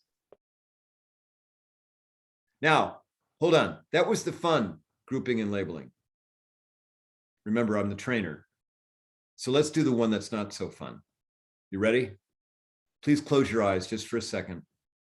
In your mind's eye, I would ask that you visualize the bad part of town where you grew up or went to college or, where you live now. The bad part of town. Okay, open your eyes. Now, don't signal in any way, but I'm going to guess that the vast majority of you, when I use the phrase bad part of town, visualized a part of a community where predominantly the people who live there are not of the white skin color and or of lower socioeconomic standing. And if you did that, you grouped and you labeled. Because I'm going to tell you why. I guarantee you, if you did that, in that part of the community, there are a whole lot of people just attempting to survive the human condition. People trying to hold jobs, get jobs, raise kids, go to school, finish school, pay the bills, find some time for themselves, be safe, plan for the future, guarantee it, guarantee it. But when you use the phrase bad part of town, you know what? That's not what we usually tumble to. That is grouping and labeling. By the way, parenthetically, since we're a social service organization, let me just throw something else in here. Are you aware of a study, and I think it was NPR that put the study out, and I think it's in the handout actually, that people from lower socioeconomic standing give a greater percentage of their income to charities, people in need, than people on the higher end. Now, Rotarians, we got a lot of people that like to write checks, right? They can write checks. But when we talk about percentages of income, it is people on the lower rungs who give a greater percentage of their income than people at the top rung. They write bigger checks for sure, but not percentages of income. Why is that? Because people on the lower end see it. They are, Dwight, familiar with it. And that gets us to something else in a second about empathetic hearts that I'll talk about. Okay, so we group and label. We do. We all. Ellie Krug, your trainer, I group and label. But I fight all the time, marginalizing somebody as a result of it. Nope, I'm okay with standing next to this person. Yep, I'm going to do that. Okay, yep. Okay, that's the first challenge to human inclusivity with group and label. Second challenge is that we're group identified people. You know, I used to use the phrase tribe and tribalism. I don't do that anymore out of respect for the indigenous community and the Black community. And so I came up with my own phrases: group identified people, group identified behavior. And, you know, we need our groups. I mean, groups provide us with identity. They provide us with a sense of purpose. They provide us with a sense of belonging. Rotary is a perfect example of a group and of group identity. Okay. I mean, you know, and I mean, how many people here? All right, we're on a Rotary call. You know, how many people here? Just show me your Rotary logo. Like, you know, do you have your mug that's got the Rotary logo? Ed's such a Rotarian, he's got to wear it on his shirt. So does Kathy. You know, do I have anybody who's got the mug? Anybody got? Oh, okay, all right. Michelle, you got it. You have to have it across your boobs. Okay, because we like Rotary that much. It's dear to me. Okay, sorry, I just had to say that. I hope that was all right. I didn't clear the word boob before I did the training. Okay, Carrie, you got it. You got it on. You got it on. You got it on the. Oh, you got it. Yeah, you got to wear that. Oh, do you understand what that is, everyone? That's group identified behavior. It is. And you know what? We're all proud of it. We're proud that we're Rotarians because of the work that we do and all that stuff. The problem with group identity is that there are people that are not part of the group. Now, Rotarians, we're good people, and I don't think we do this, okay? But for many groups, the way that you create cohesion is that you other those that are not part of your group. We do, you know, now, and Rotaries, I mean, our clubs are a little different and unique about creating cohesion, but there's competition between the clubs. So City of Lakes, best Rotary Club in the world. Okay, I mean, I think that that's something like the logo, or something like the motto that we have. Okay, it's kind of a joke, but you know what? I mean, you can get people believing that, you know, and who knows how that shows up in interactions with other clubs. I don't know. But you can certainly convert this to your workplace where you have different departments. And what organizations a lot of times don't understand is that their departments are separate groups. And sometimes, you know, hey, you got to go to payroll. Oh no, you have to go to HR. Are you?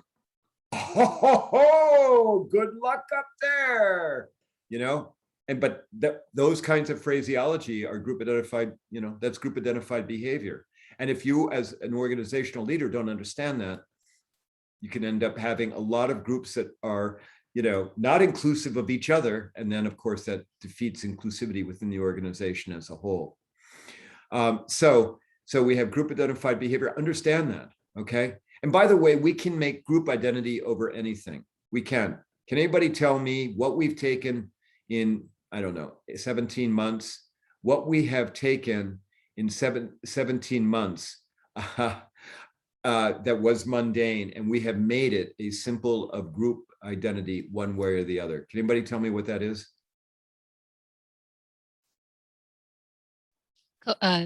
Vaccination. I wasn't thinking that, Dawn. I was thinking masks. And it looks like Susan was going for the mask. Okay, but I'll take the vaccination as well, either of those. Something totally mundane, okay? So you're in Target, and Target wants everybody to wear a mask and you're not wearing one. I know everything I need to know about you.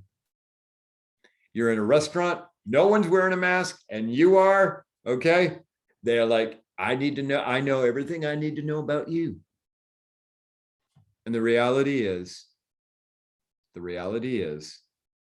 that we can't know anything about anyone without becoming familiar with them. We can't. Okay, so those are two challenges to human inclusivity: grouping and labeling, and group identified behavior. Now, if I have you depressed, and Rotarians, we are such a good group of people. We are positive people. So let me give you the two things that are saving graces that overcome those challenges. The very first saving grace is what I've already alluded to. We have good, empathetic hearts. We do. 98% of us are good, empathetic people. 2% of us are total sociopaths, but the other 98% are good. The problem is that we are very hesitant sometimes to exercise our empathetic hearts. And what are we hesitant about, or why do we refuse to do it at times? Because it's going to cost us time, it's going to cost us money, we're going to get it over our heads. Oh my God. And rather than do that, what we do as humans is we ignore, no, or we run away. And have you ever bypassed somebody in need? Have you ever failed to help someone? Okay. Yes, the braver angels, Nina, absolutely. But have you ever bypassed somebody and then felt guilt? Do you know what the guilt is? That is your empathetic heart yelling at you. What are you doing? How can, no, what? No, go back. That's really what it is. You know, and I happen to believe, okay, you know, that our empathetic hearts are the pathway to everything. So within your club, will you talk about empathy? Will you talk about our empathetic hearts? Will you talk about how we are good? I know that everyone here is a good person. I know that. You are all good people, okay? And the goodness is not random. So I'm going to go out on a limb on this one because I don't know how this is going to go, but I will ask the question. So I've got about 16 boxes here that I can see. So some of you are seeing other boxes that I'm not seeing, but here's the question. Raise your hand if you've done this. Who here has ever contributed to GoFundMe, Facebook Fund Me, some other online platform to help a human that you either knew or didn't know? Raise your hand. Okay, I'm like seeing like 90%, 85, 90% of the people raising their hands. And I'm for those that didn't raise your hand, I know you're Rotarians. I know that you've given good and you've shown your empathetic heart in other ways. But do you know this, everyone? So remember, let's go on. Can we go on Twitter like for just 2 minutes and see how much we hate each other? Can we do that? Okay. Remember, okay, when I started doing this questioning about 3 years ago, who's contributing, I had guessed that maybe I might get 20% of the room to raise their hand. That was my guess. Okay. Do you know I am running consistently? This is red communities, blue communities, red organizations, blue organizations, big cities, small cities, Bernie cities. I am running, in response to that question, somewhere between 50 and 100% of the room raising their hand. Why is that? It's not random.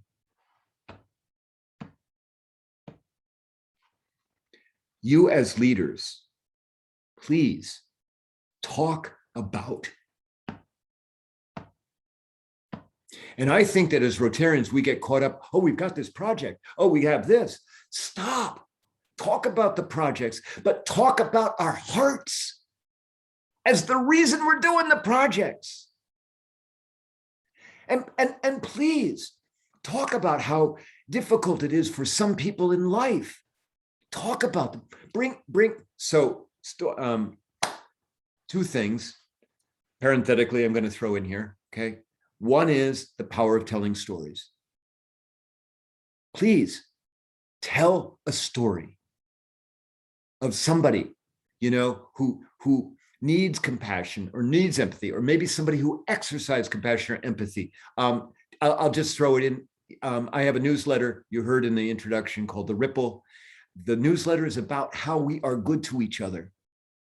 The newsletter is going to go out on Monday to 9,000 people. There is a story in the newsletter about a 3rd grade girl who wrote a letter to a World War II veteran. It was a class project. And she didn't have any veteran's name, but she wrote this letter that said, "Thank you for keeping us free. You kept us from Hitler. And thank you for sacrificing your life to do that." The letter shows up in the hands of an 83-year-old veteran, World War II Army veteran of the Battle of the Bulge.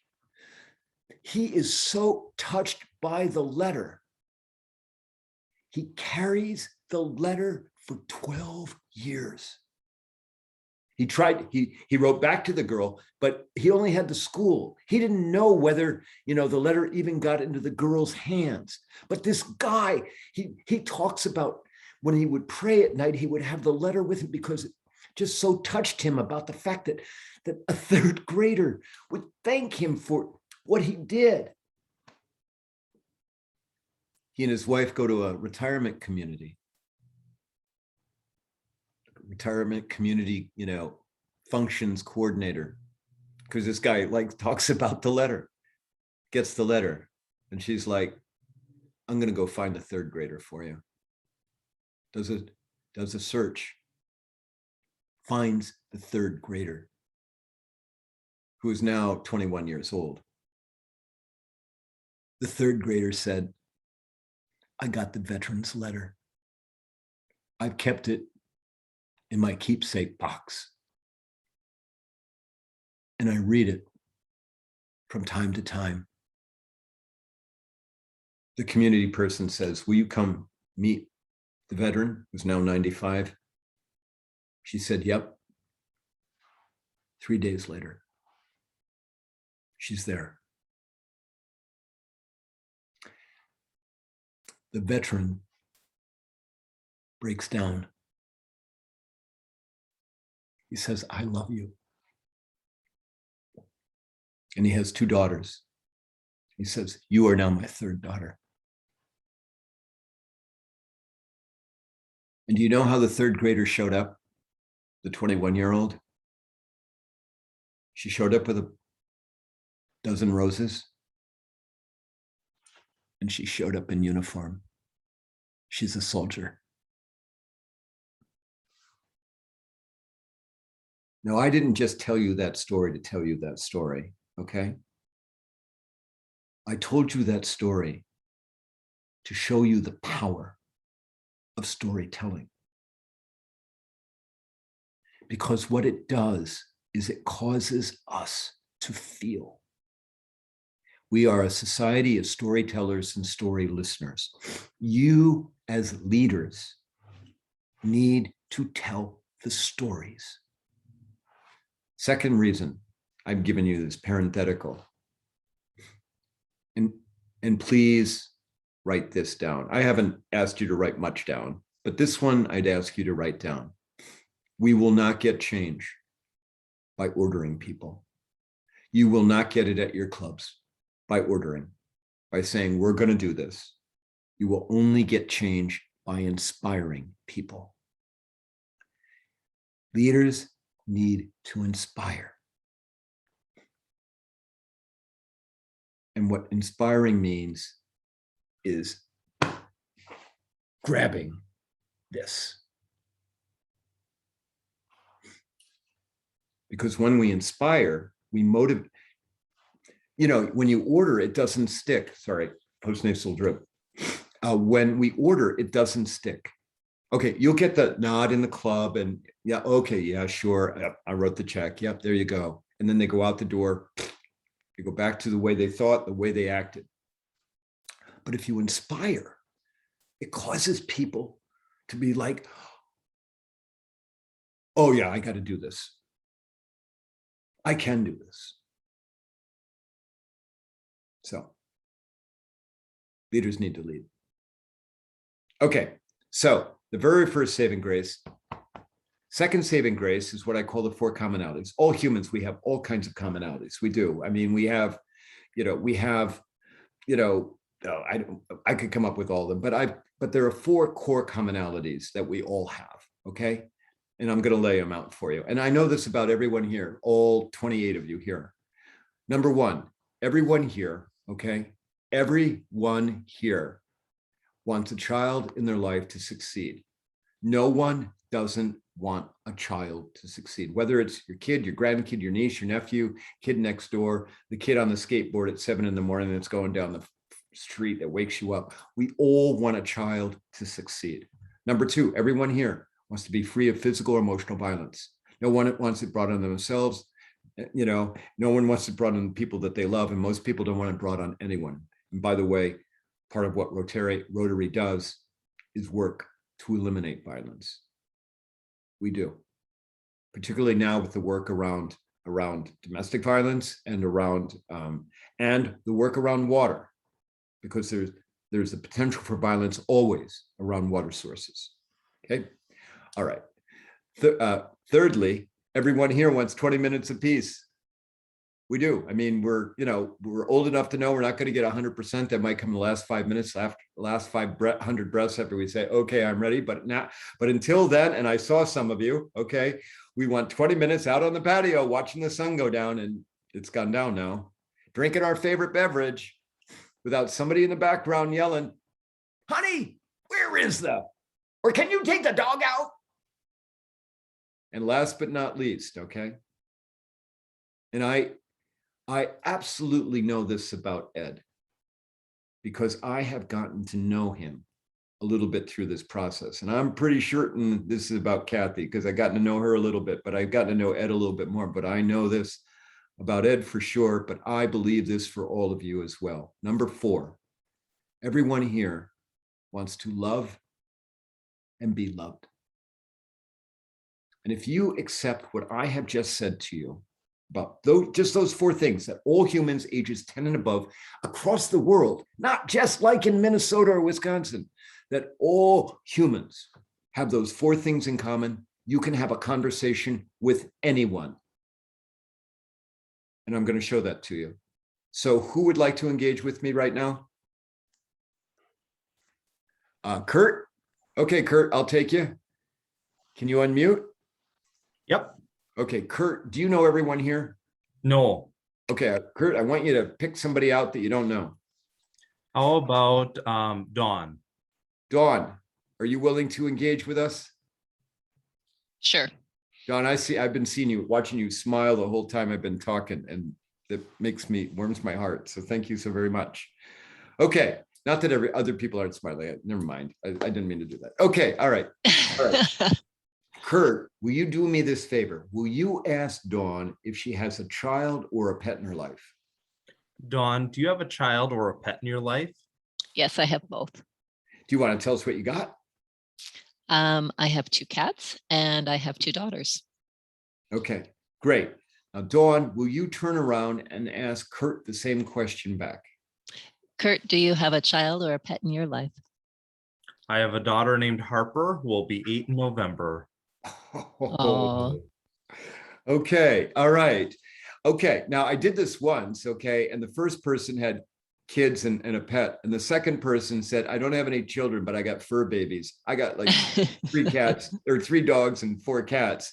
And the first one's like, oh, what do you have? And then they got into a conversation in the middle of the training. They're going back and forth. I'm like, hold on, wait a minute, hold on. I've got a training I'm trying to do. Stop it, okay?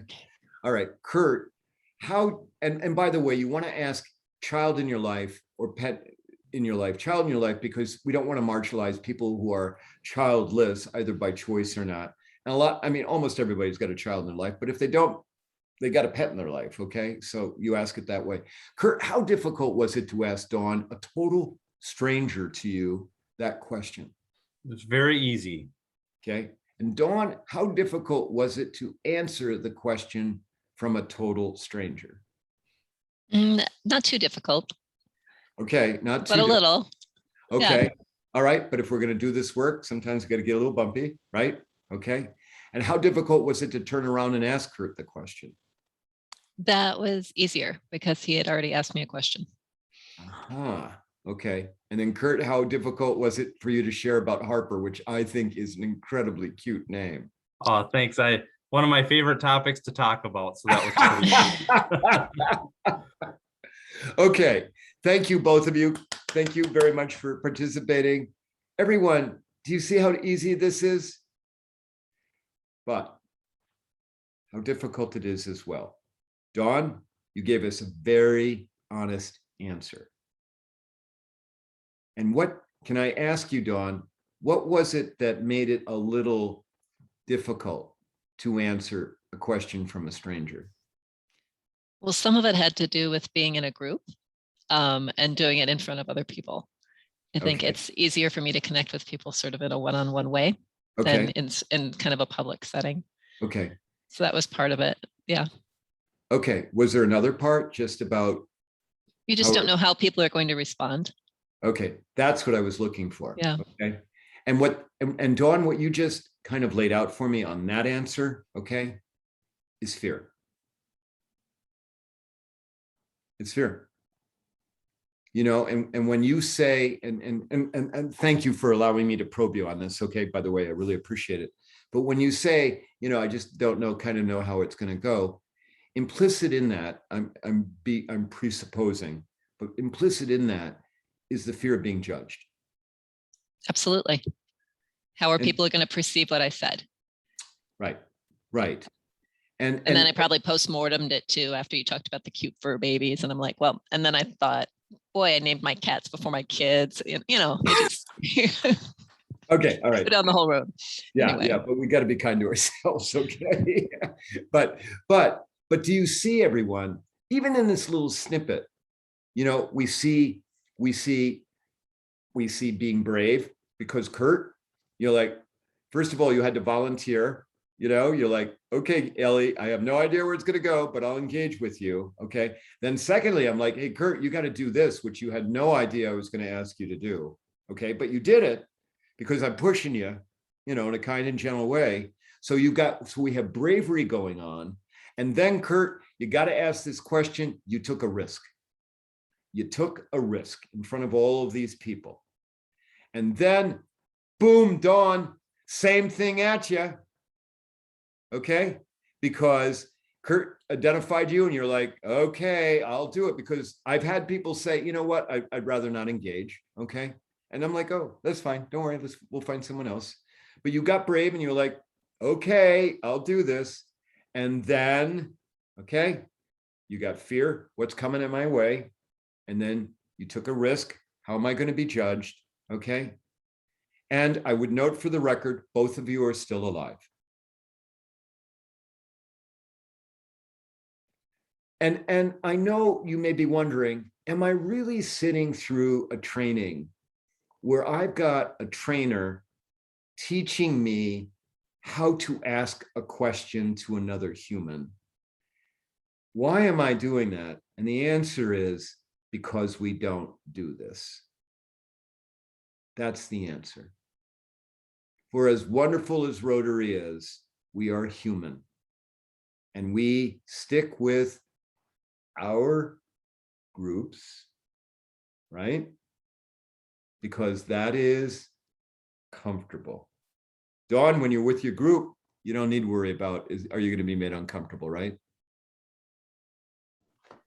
You know, and so in order to engage in this work, and leaders, this is where you have to model, but this is also where you have to talk about it. You have to talk about fear within your clubs. You have to talk about taking risks within your clubs. And of course, I'm telling you what to do. I'm the trainer, but this is about labeling things. If we don't label things, I mean, that's where we start. We start by putting labels on things, because then it makes it easier for humans to comprehend. Okay, all right. So, all right, the first saving grace is that we have good empathetic hearts that overcome grouping, labeling, group identified behavior. The second saving grace is that we have these four commonalities. And these two things overcome all those challenges around grouping and labeling, group identified behavior. They do, they overcome it. Okay, now, when I started this training, I forgot to give you the roadmap. That's my bad. So what we just did is we covered the first module of gray area thinking, which is how we group and label others. The second module is which we're going to enter right now, is about how we group and label ourselves. Then we're going to do the third module, which is the actual tool set of gray area thinking. Kathy's going to help me. And then the last module, the 3 levels of human inclusivity, we'll probably end up sailing through those very quickly. But we're going to go to the second module now, which is how we group and label ourselves. And to do this, we're going to do some more polling again. I have 5 separate polls that I'm going to be showing you. We're going to do each one separately. Now on this one, I will make sure you understand it's only single answer. It is not multiple choice. You're going to have 10 options. You can only pick one. Okay, everybody good? All right, great. Here we go. Let's see here. Here we go. Question 1. The identity that my parents or parental figures stressed for me as I was growing up was. So what identity was stressed to you growing up? Was it vocation? Was it gender? Was it education? Was it religious spiritual affiliation? Was it skin color? Was it compassion, age, socioeconomic class, family? Or were you told you weren't good enough, that you were a failure? Okay, go ahead. I know that you got to take some time on this, but what identity was stressed for you? Go ahead. Did somebody have a question? If there's 2 of us, can we pick 2 different ones? Because we have different answers. I think you can only do the poll once on one computer. You do. Sorry. But you can tell us when, because we're going to engage afterwards, you can tell us what you would have picked. Okay, I've got half of you who have participated. Keep going, everyone. And I understand some are on phones and we not be able to participate. Sorry about that. That's the way it works. Okay, I'm going to give you the countdown: 10, 9, 8, 7, 6, 5, 4, 3, 2, 1. Okay, I'm going to end the poll. Here we go. Okay. And please understand, I've done this polling at least 500 times. So there's some trends I'll share with you. Okay, here are the results. Question 1, identity that my parents or parental figures stress for me. 24% of you said vocation. Whoa, okay. 33% of you said education. 10% said religion. 14% said compassion. 5% said socioeconomic class. 24% said family.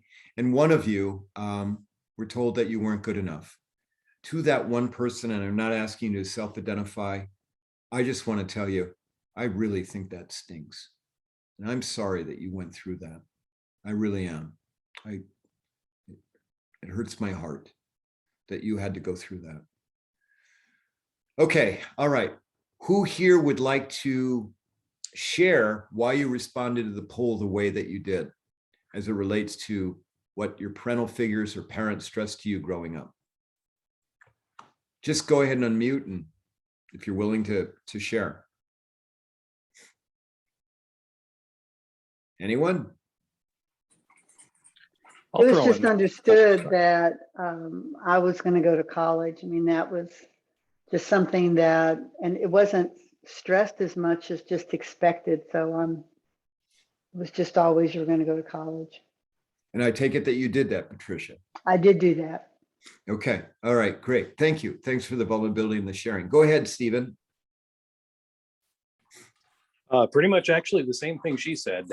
My parents were farmers, and they were bound and determined that us kids were not going to be farmers. You are going to college, and that's it. And we all did. We all wound up taking different paths, but we all went to college.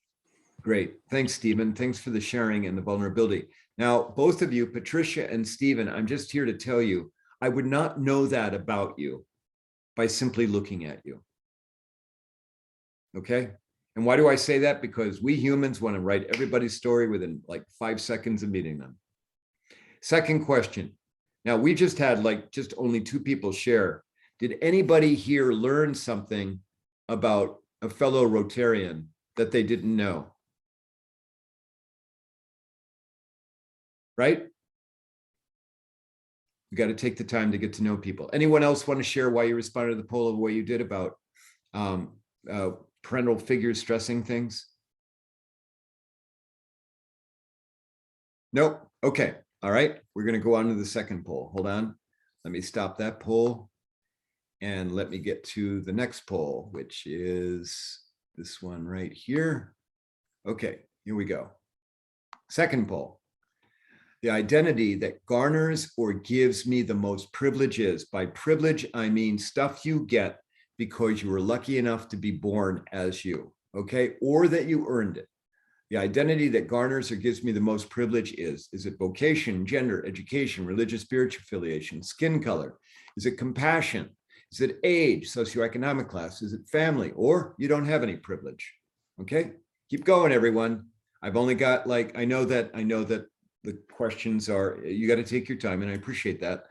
I'm just watching a clock here. So I've got 35% of you have participated. Keep going. You can do this. What identity do you think gives you privilege? Okay. And I know maybe some of you are like, gosh, I want to pick 3 of those, but no, I make it hard. Because in life, sometimes we can only pick one thing. So, okay, I've got 76% of you. I'm going to give you the countdown. 10, 9, 8, 7, 6, 5, 4, 3, 2, 1. Okay, I'm going to end the poll and let's share the results. Here we go.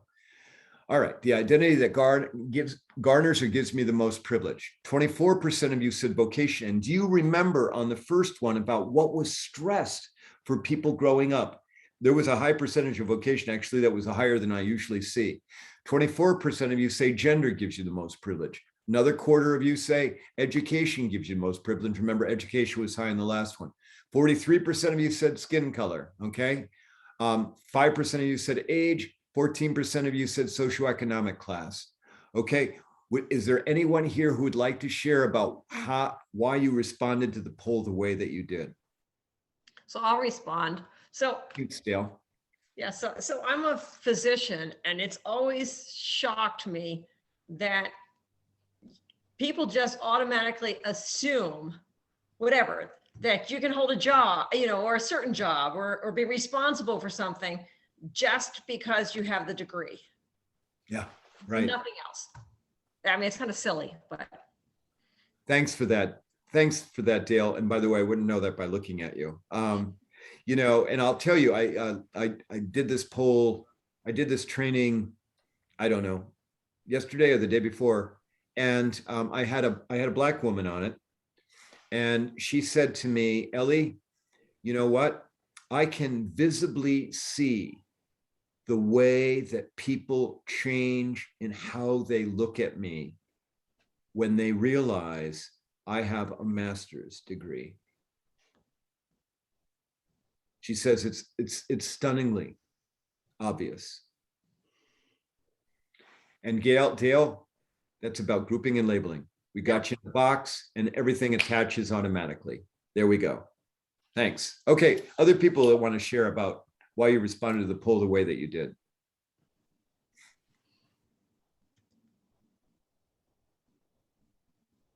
Now, oh yes, go ahead, Dawn, go ahead. I selected skin color because of actually kind of the opposite of what you're saying. It's something that people see right away.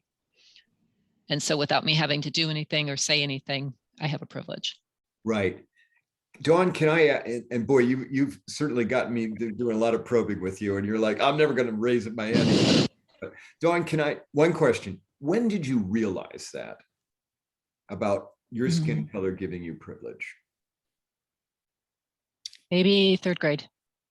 Ah, okay. Good for you. Good for you that you understood that so early in life. Okay, that's great. And the thing is about, so can I just quickly define white privilege just so we have it out there? And people ask me about that all the time. And my answer, my definition of white privilege doesn't mean that you didn't struggle. It doesn't mean that you didn't suffer. It doesn't mean that you didn't grow up in, lower economic standing and then had to work your way up the ladder. It doesn't mean that you didn't survive on bologna sandwiches while you went to medical school. It doesn't mean that you didn't do all of those things. It just means that none of the challenges you ever had was because of your skin color. That's all that means. That's all. Okay, anyone else want to respond, share about why you responded to the poll the way you did about privilege? Nope, okay, all right. So let me go on and stop that poll. And then we'll go to the third poll. Here we go. Here we go. Third poll. The identity that others use to group and label you. So I'm flipping this. So the identity that you have that others use to group and label you or to judge you or discriminate against you. What identity do you have that people use against you? Is it your vocation, gender, education, religious, spiritual affiliation, skin color, visible or invisible disability status, LGBTQ status, age, veteran status, or I'm not grouped and labeled or discriminated against? Okay, keep going, everyone. You're doing great. I've got a quarter of you who have responded. Keep going. You're doing great. I've got, you're up to half of you. I've got you now at 61%.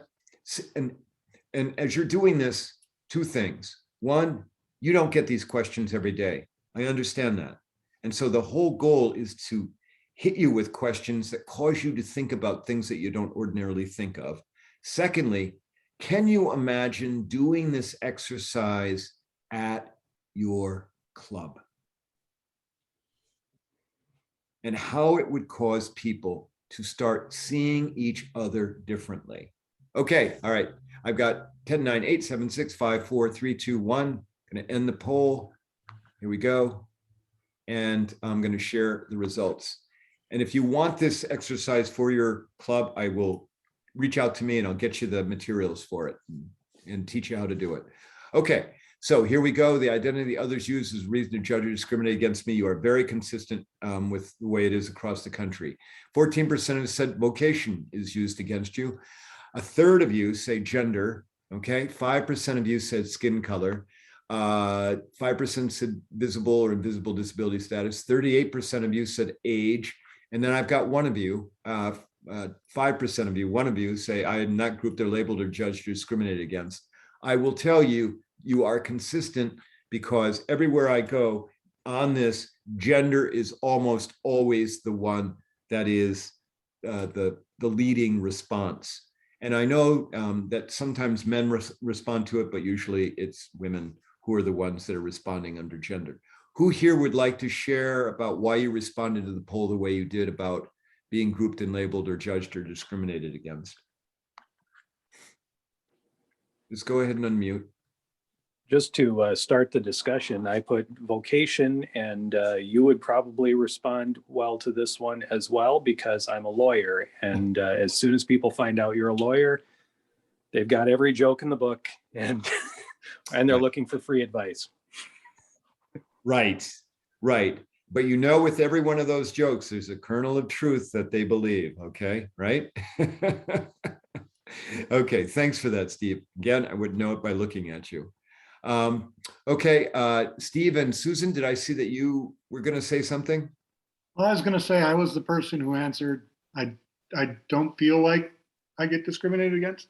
But then I'm a newspaper publisher, and with the whole fake news thing going on, it didn't occur to me that, like, oh yeah, people look at me and think, well, there's that news guy, or there's that guy who's got the biased news source or whatever. So I didn't think.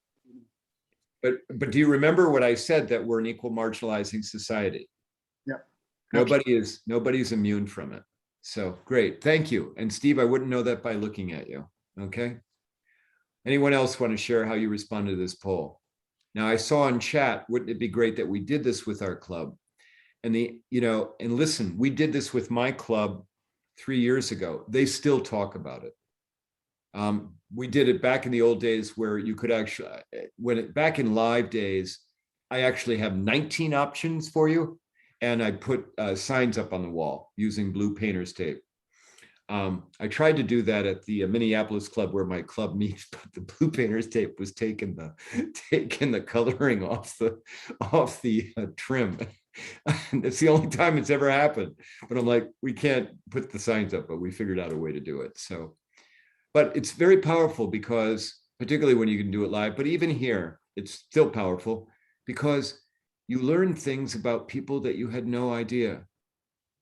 You just had no idea. And what it does, and the reason we're doing this, is it reinforces the idea that all of us are attempting to survive the human condition. You're not the only one that's got the market cornered. We all are. Anyone else want to share why you're responding to the way the poll? Okay, all right. Ellie, if I may. Yeah, go ahead. Just an observation on both of these. I kind of debated between skin color and gender, and I went with skin color in the first one and then gender in the second. And as I did that, I realized that's partially, if not mostly, because I'm not in enough environments where my race is exceptional. Shame on me, but it just was a lesson of, oh, right, little self-awareness there. Thank you for that. Thanks, Mike. And that's just, I mean, that's what this whole process is designed to, trigger, is us starting to think about things like that. So thanks. I mean, rarely have I ever been the only white person in a room, but I vividly remember walking into a convenience store in Southern Georgia on a Sunday morning. There were about 20 people in there. I was the only white person. And I realized that immediately. So, okay, all right, we got 2 more polls. We're almost done, so hold on. Okay, here we go. Here is poll number 4.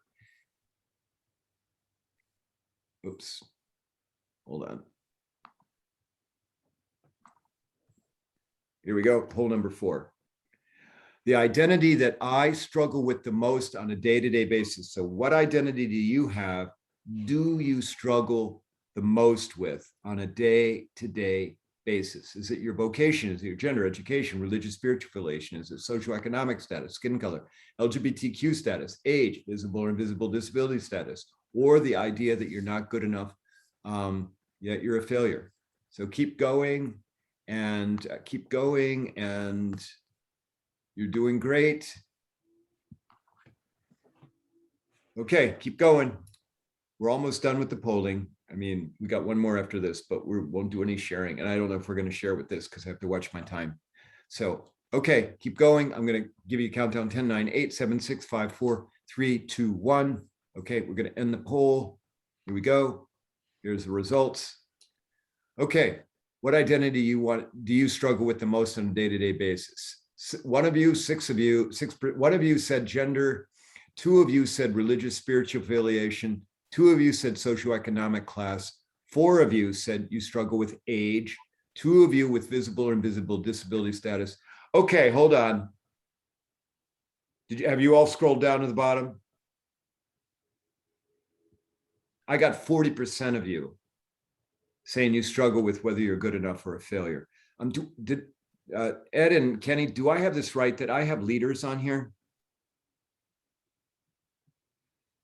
Do I have this right that I have like the high flyers, not only at the clubs, but probably in your careers? Do I have that right? And do you know, everyone, I just want to let you know, you're no different than the rest of America. Because when I do this polling, I am getting somewhere between a quarter and half of the room are picking not good enough / failure. When I trained the state of Iowa judiciary at 160 judges, this was back when it was live, so I could order them around in the room. It was quite wonderful. I had judges and Supreme Court justices. When we got to this question, the identity I struggle with, out of 160, 40 stood under that sign. So for those of you who picked that, I have, and for everyone else, I have just a couple of words. First is, why can't we just be good enough? I mean, really, why do we have to be perfect? And secondly, why can't we just ask ourselves one question every day? Leaders, one question every day. Model, one question every day. Am I trying my best under current circumstances? You got to throw current circumstances in because they're always changing. But if your answer back is, yeah, I'm trying my best under current circumstances, why can't that be good enough? Isn't that what we tell our kids or grandkids? Try your best, Johnny. And what I just said to you about why, am I trying my best under current circumstances? And if it's yes, that's good enough. What I just said to you is about compassion for yourself. And I'm here to report from me as a perspective, as a D&I leader perspective. Why does that matter to me? If you have compassion for yourself, because if you do not have compassion for you, it is so difficult to have compassion for others. That's why. Okay, we're going to have to end. I got to go to the next poll. Sorry, but maybe some other day we can come back and talk about that. And here's the last poll, and I think that you're going to enjoy the last poll greatly. Here we go, everyone. Question: the identity I want to be known for is. Oh, I've got multiple choice on this one. Okay. Vocation, gender, education, religious, spiritual affiliation, skin color, compassion, age, socioeconomic class, family, overcoming a challenge. What identity do you want to be known for? Okay, keep going, everyone. Come on, you can do this. Yep, you're just already turning into the way it always is across America. Keep going, keep going. What identity you want to be known for? Okay, all right, I'm going to give you a countdown. 10, 9, 8, 7, 6, 5, 4, 3, 2, 1. Here we go. You are totally consistent with the rest of America. Absolutely. Here we go. Identity I want to be known for. 19% of you said vocation. 5% of you said education. 14% said religion. 81%. 17 of the 21 who responded said compassion. And 7 of you said family. 10 of you said overcoming a challenge. Okay, so look at that and let me, I'm going to end that. And here's how I want to end that. Do you remember going on Twitter for 2 minutes to see how much we hate each other? Everywhere I go, the overwhelming answer to that poll is compassion by double digits. And did you see the next highest thing there was family? Family's about compassion. Family used to be about affinity, used to be about blood, but now it's about affinity. I've been best friends with somebody since 8th grade. He was the 8th grade quarterback. I'm the front line. I was the frontline guard. Everyone in his family gets to wear the family ring, and so do I. And then we had religion. Religion's about compassion. Do you understand here that all of you, and I could drill down if I had more time, that all of you here responded that you want to be known for compassion in one way or another. That is not what we would think if we went out to Twitter and asked, what do you want to be known for? But the truth is, everywhere I go, this is the way it's responded. So don't despair, Rotarians. Actually, we care about each other far more than anyone knows. We do. Your jobs as leaders is to let people know that. Okay? All right. So I think we're done with the polling. That's the end of the module about how we group and label ourselves. And it is important to understand that, because our grouping and labeling affects how we group and label other people. Okay, now we're going to the third module, the actual tool set of gray area thinking. And I'm going to tell you right now, I'm not going to get to the fourth module. Sorry, it's just the way life is. Okay, but we're going to do the third module. And so the third module is the actual tool set. And there are, this tool set is in part informed by me being transgender, because back before I transitioned genders at age 52, I presented as an attack dog male in Cedar Rapids, Iowa, making a lot of money with a whole lot of social stature. And in that capacity, I only saw people like me, even though Cedar Rapids metropolitan area, about 300,000 people with a lot of different skin colors, a lot of different socioeconomic standings. I didn't see them. I only saw people like me. And I thought in blacks and whites, good or bad, rich or poor, success or failure. Never went around saying, hey, you know, that Kevin guy, he's kind of mediocre. I didn't do that.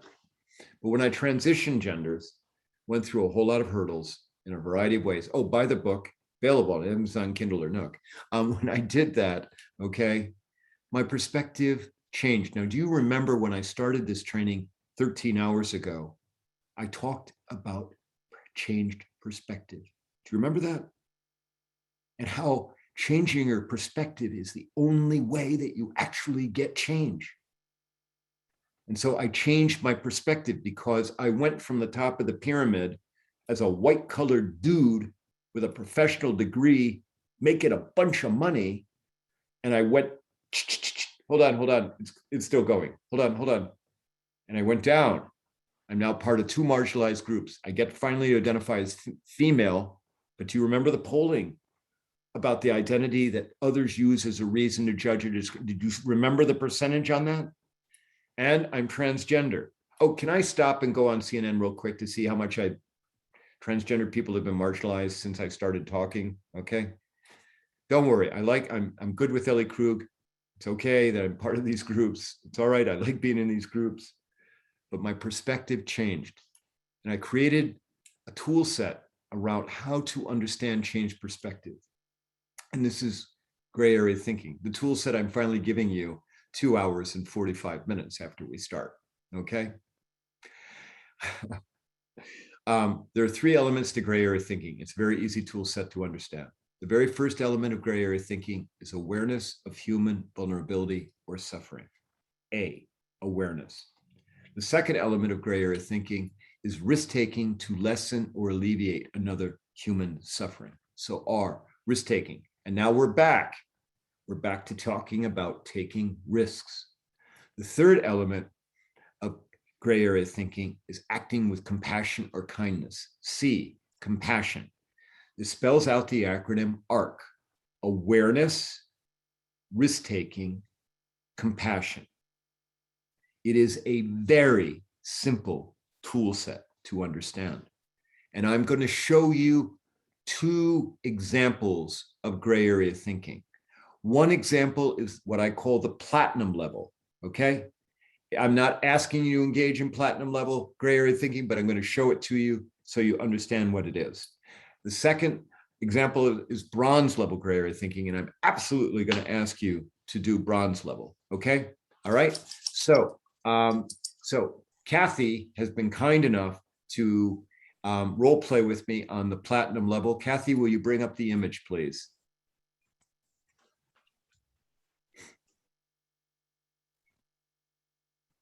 Thanks for that, Kathy. I really appreciate it. Okay. This is a picture that I took. It's of a park bench looking out at Lake Harriet on a fall day. Okay. Here's our role play. We're going to pretend that Kathy is sitting on the park bench and that she's crying. Kathy, get ready, but don't start crying yet, okay? Me, we're going to pretend that I've been walking on the walkway in front of the park bench. You see those two people with their backs to us? I was behind them by 5 or 6 feet, okay? I wasn't with them, I was behind them. But as I'm walking, I encounter Kathy, okay? And I get past her a little bit and we'll see what happens. Okay, Kathy, give me the role play. Cry, cry, cry. You got to unmute. I wasn't sure I had to be loud. Okay, all right. Okay, I'm stopping and now I'm coming back and I'm approaching Kathy and here we go. Excuse me. Yes. It sure looks like you're awfully sad, and I know that this sounds kind of different, but would you like someone to talk to? I would be No. I would be more than happy to sit here and listen, just listen, or maybe even just sit and we don't have to say anything. Would you like that or not? Yes, You would like that. I would. Okay, all right. Well, listen, let me get comfortable and sit down and end of role play. Okay. All right, Kathy, you did great. Thank you. Now, Kathy, we're going to engage a little bit more. You don't know this, okay? But there's a little bit more engagement, so stay unmuted, okay? So let's break down what just happened according to the elements of gray area thinking. All right, the very first element of gray area thinking is awareness of human vulnerability or suffering. So obviously, Kathy's crying on the park bench. She's a total stranger. It doesn't matter. Obviously, she's vulnerable. She's suffering. I was aware of it. I paid attention to what's going on in the world. You as leaders in your club, pay attention to what is going on in the meetings. Awareness. Second element, risk-taking. So Kathy, I came up to you and engaged with you. Give me a risk that I took. I would just, you didn't know who I was or what my issue was. Right, and so how is that a risk for me? You didn't know how I would respond. Did not know how you would respond, okay? You know, and I didn't know whether I'd say, excuse me, like, get out of here, or you pull out the mace, you know, or that you would, or I took the risk that you'd say yes, and now I'm sitting with you for 5 hours while you're telling me this, you know, horrible story, okay? And I know, remember, good empathetic hearts, remember, we're afraid to exercise them because we don't know what we're going to get into, okay? But I will tell you, because I believe in gray area thinking, I'm going to take that risk with you. Can I also tell everyone, I don't ever ask audience members to do things that I don't do. I've actually done this. I've actually gone up to people crying, strangers crying, asking if they would like somebody to talk to. I have done that. Sometimes there have been times where I haven't done it because I didn't think it was safe, but I have done it. Okay. All right. So we've covered awareness, risk taking. Kathy, see how easy that was? Now, the third element is compassion. Kathy, what was the very first act of compassion I engaged in? Very first act. Acknowledging me. Well, sort of, but no. Okay. The very first act is that I stopped No. on the sidewalk. Yeah. I stopped on the walkway. Because remember, I said I was walking past you. And then I stopped and I came back. So everyone, again, if you're writing anything down, here you go. The mere act of stopping for another human in and of itself can be an act of compassion. Just stopping. You know, I do the trainings for organizations, so I always use the example, you're typing in front of your monitor, you know, or 2 monitors, you know, and somebody comes to your space and says, I need to talk to you. Your act of compassion, your hand up off the keyboard, pushed away from the desk, and swivel and turn to the human in front of you, giving them 100% of your attention. Leaders at Rotary, how do you stop? Do you see someone and say, I know I got to make the meeting, but right now I think I need to talk to this person because it seems like maybe something's going on, or I saw something happen in the club. I'm going to stop. I'm going to be late for the meeting. I'll call, and I'm going to give this person 5 minutes or 10 minutes to talk to them. That is compassion. Okay. All right. Third element, acting with compassion. Awareness, risk-taking, compassion. Okay, Kathy, can we agree? Can we agree that me coming up to you and saying, are you okay? Would you like somebody to talk to, that is compassionate? Yes. Okay, now, do you remember I said, would you like somebody to talk to or not? Remember, I gave you that choice. Do you remember that? Yes, I remember. I also gave you something else in that very quick role play. It's a word that starts with a D and it ends with a Y. Any guess to what that is when I gave you that choice? I'm sorry. Okay, that's all right. Don't worry about it. I was Anybody thinking power, sorry. No, anybody want to guess what that word is? Dignity. Dignity. Patricia, triple gold stars. And then I heard somebody else say at the same time, I don't know who that was, but you're going to get triple gold stars too. Dignity. Second thing to write down. It's incredibly important to provide a human with a degree of dignity at all times, but particularly at their worst possible moment. Can we agree? Worst possible moment, right? And then, of course, the compassion would have continued if I did stay and sit and listen to you, Kathy. Okay? Now, again, I'm not asking anybody to do platinum level gray area thinking, but if you have done this before, and I've had people raise their hand and say, Ellie, I have done this, or if you do it in the future, God love you, okay? But I'm not asking you to do this. I wanted you to see what platinum level looked like. I am asking you to do bronze level. And can I get somebody to volunteer to role play with me about what bronze level gray area thinking looks like? I know you're tired. We're almost done. Okay, is that you, Steve? You're going to volunteer? Sure, I'll volunteer. Okay, so Steve, here's our role play, okay? All right. You are brand new to the club. You've been like, you're barely a member of the club. They installed you last week, but I didn't make the meeting or whatever, okay? Me, I'm the old timer. I've been around the club for 20 years. And you and I are on a Zoom meeting where we've invited the club members, but because you and I are both neurotic, we've gotten on this Zoom 10 minutes early. Okay? There's nobody else on it. And it's a special Zoom because you're on it, I'm on it. We can actually talk to each other while we're in the waiting room. You got everything? You got it set? Okay, now we're going to role play, okay? You ready? Okay, here we go. Action. Hey, you're new here, aren't you? I am, yeah. I just joined last week. You're the new member. Hi, my name is Ellie. What is your name? Steve. Hey, Hi. Steve. Welcome to the club. I'm really thrilled to see you. Can I ask, how's it going? I mean, how's everybody treating you so far?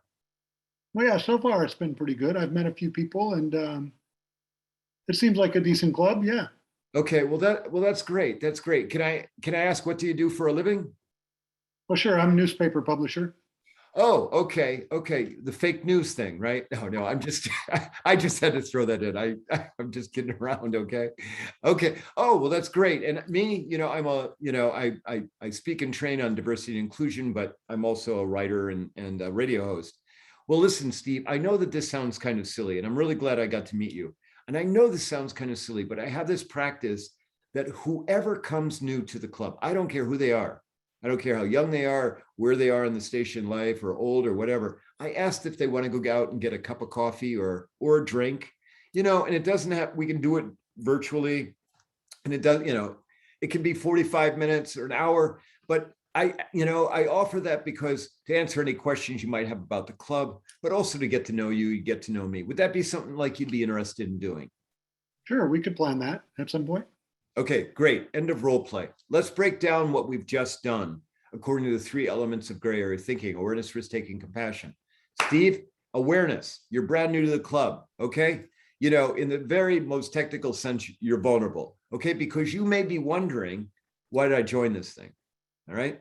I got a lot of things going on in my time. Maybe I should have gone and joined the Lions, or the Optimists, God forbid, or something like that, okay? All right, so I'm just joking around about the Optimists. And so, okay, but that's awareness, all right? Awareness of human vulnerability. Got it, boom, it's done. Risk-taking. Steve, there are 3 risks that all humans take and 1 that I take with you. I take the risk that's endemic to me is that I say hi and that you give me the look, okay? All right, okay? And 9 times out of 10, look goes over my shoulder, but 10 times it kills me. Second risk all humans take, I take the risk that you're an introvert. You're like, oh, don't talk to me. Okay. I just wanted to be on here and I don't want to talk to anybody. Thirdly, I take the risk that you misconstrue what's going on. Oh, this sounds like kind of a power play towards me. Okay. All right. And lastly, okay, I take the risk that you're a yacker. I just want to talk to you to kind of set up the coffee, but you're like yakking. And then the Zoom starts and you're in chat, yakking at me. Okay. And so, but I'm going to take all those risks. And then lastly, Steve, can we agree that if I say, welcome, how you doing? How's it going? That's compassionate? Absolutely. Yeah. And then if we went out and got the cup of coffee and got to know you, that would be compassionate. Especially if you buy. Okay. Right. Especially if I buy. Everyone, thanks, Steve, and thank you for engaging with me. That is bronze level gray area thinking. That you can do. That I actually ask that you do. And that you model it, okay, to all of your members. All right, that's the tool set. It's that simple. Awareness, risk-taking, compassion. I now need to wrap up what we've done here, okay? Because it's 8:30, almost 8:30. You got to go, I got to go. So what have I given you tonight? I've given you talking about culture. I've given you the rule that culture change will not occur from anywhere except the top. I've talked with you about, hold on, let me get my list here on gray area thinking. I've talked to you about, I've given you the gray area thinking tool set, awareness, risk-taking, compassion. I've defined inclusivity in a way that's easy to understand, the extent to which humans feel that they matter. I talked to you about, I've kind of reinforced, you can't tell anyone's story until you get to know them. I've talked to you about the need to have compassion for other humans and for yourself. And lastly, we're almost done. I talked to you about the power of human familiarity. Remember, it's the only pathway through the crap. So last question, for those of you who are lingered on, how are you doing with my voice? Have you adjusted? Have you, 3 hours in, gotten used to it? Do you even sort of like me? If you have, guess what? You now understand the fundamental power of human familiarity. Again, Ed and Kenny and Kathy, thank you so very much for having me. All of you, thank you for hanging on 3 hours. My God. But I hope this has been of value to you. So thanks for being here. Hey, Ellie, how do we find your book? Available on Amazon, Kindle, or Nook. And it's called, because I looked at under your name, but I didn't find it. So It's on the handout. It's there. It's the title of the book is Getting to Ellen. All you have to do is Google Ellie Krug's book. It'll come up. The book is, it's out there. It's widespread. You can also buy it Majors and Quinn. So thanks. And if your book club reads it, I'll come for free. Okay. So I will. All right, everyone, go and have a great night. Thank you all. I'm going to turn off and go get my pup and get a glass of wine. Thank you so much, Ellie. Thank you, Ellie. Thank All right. Thank Take you. care. Thank Ed, you. On the air. Okay, Ed, you and I, let's double back.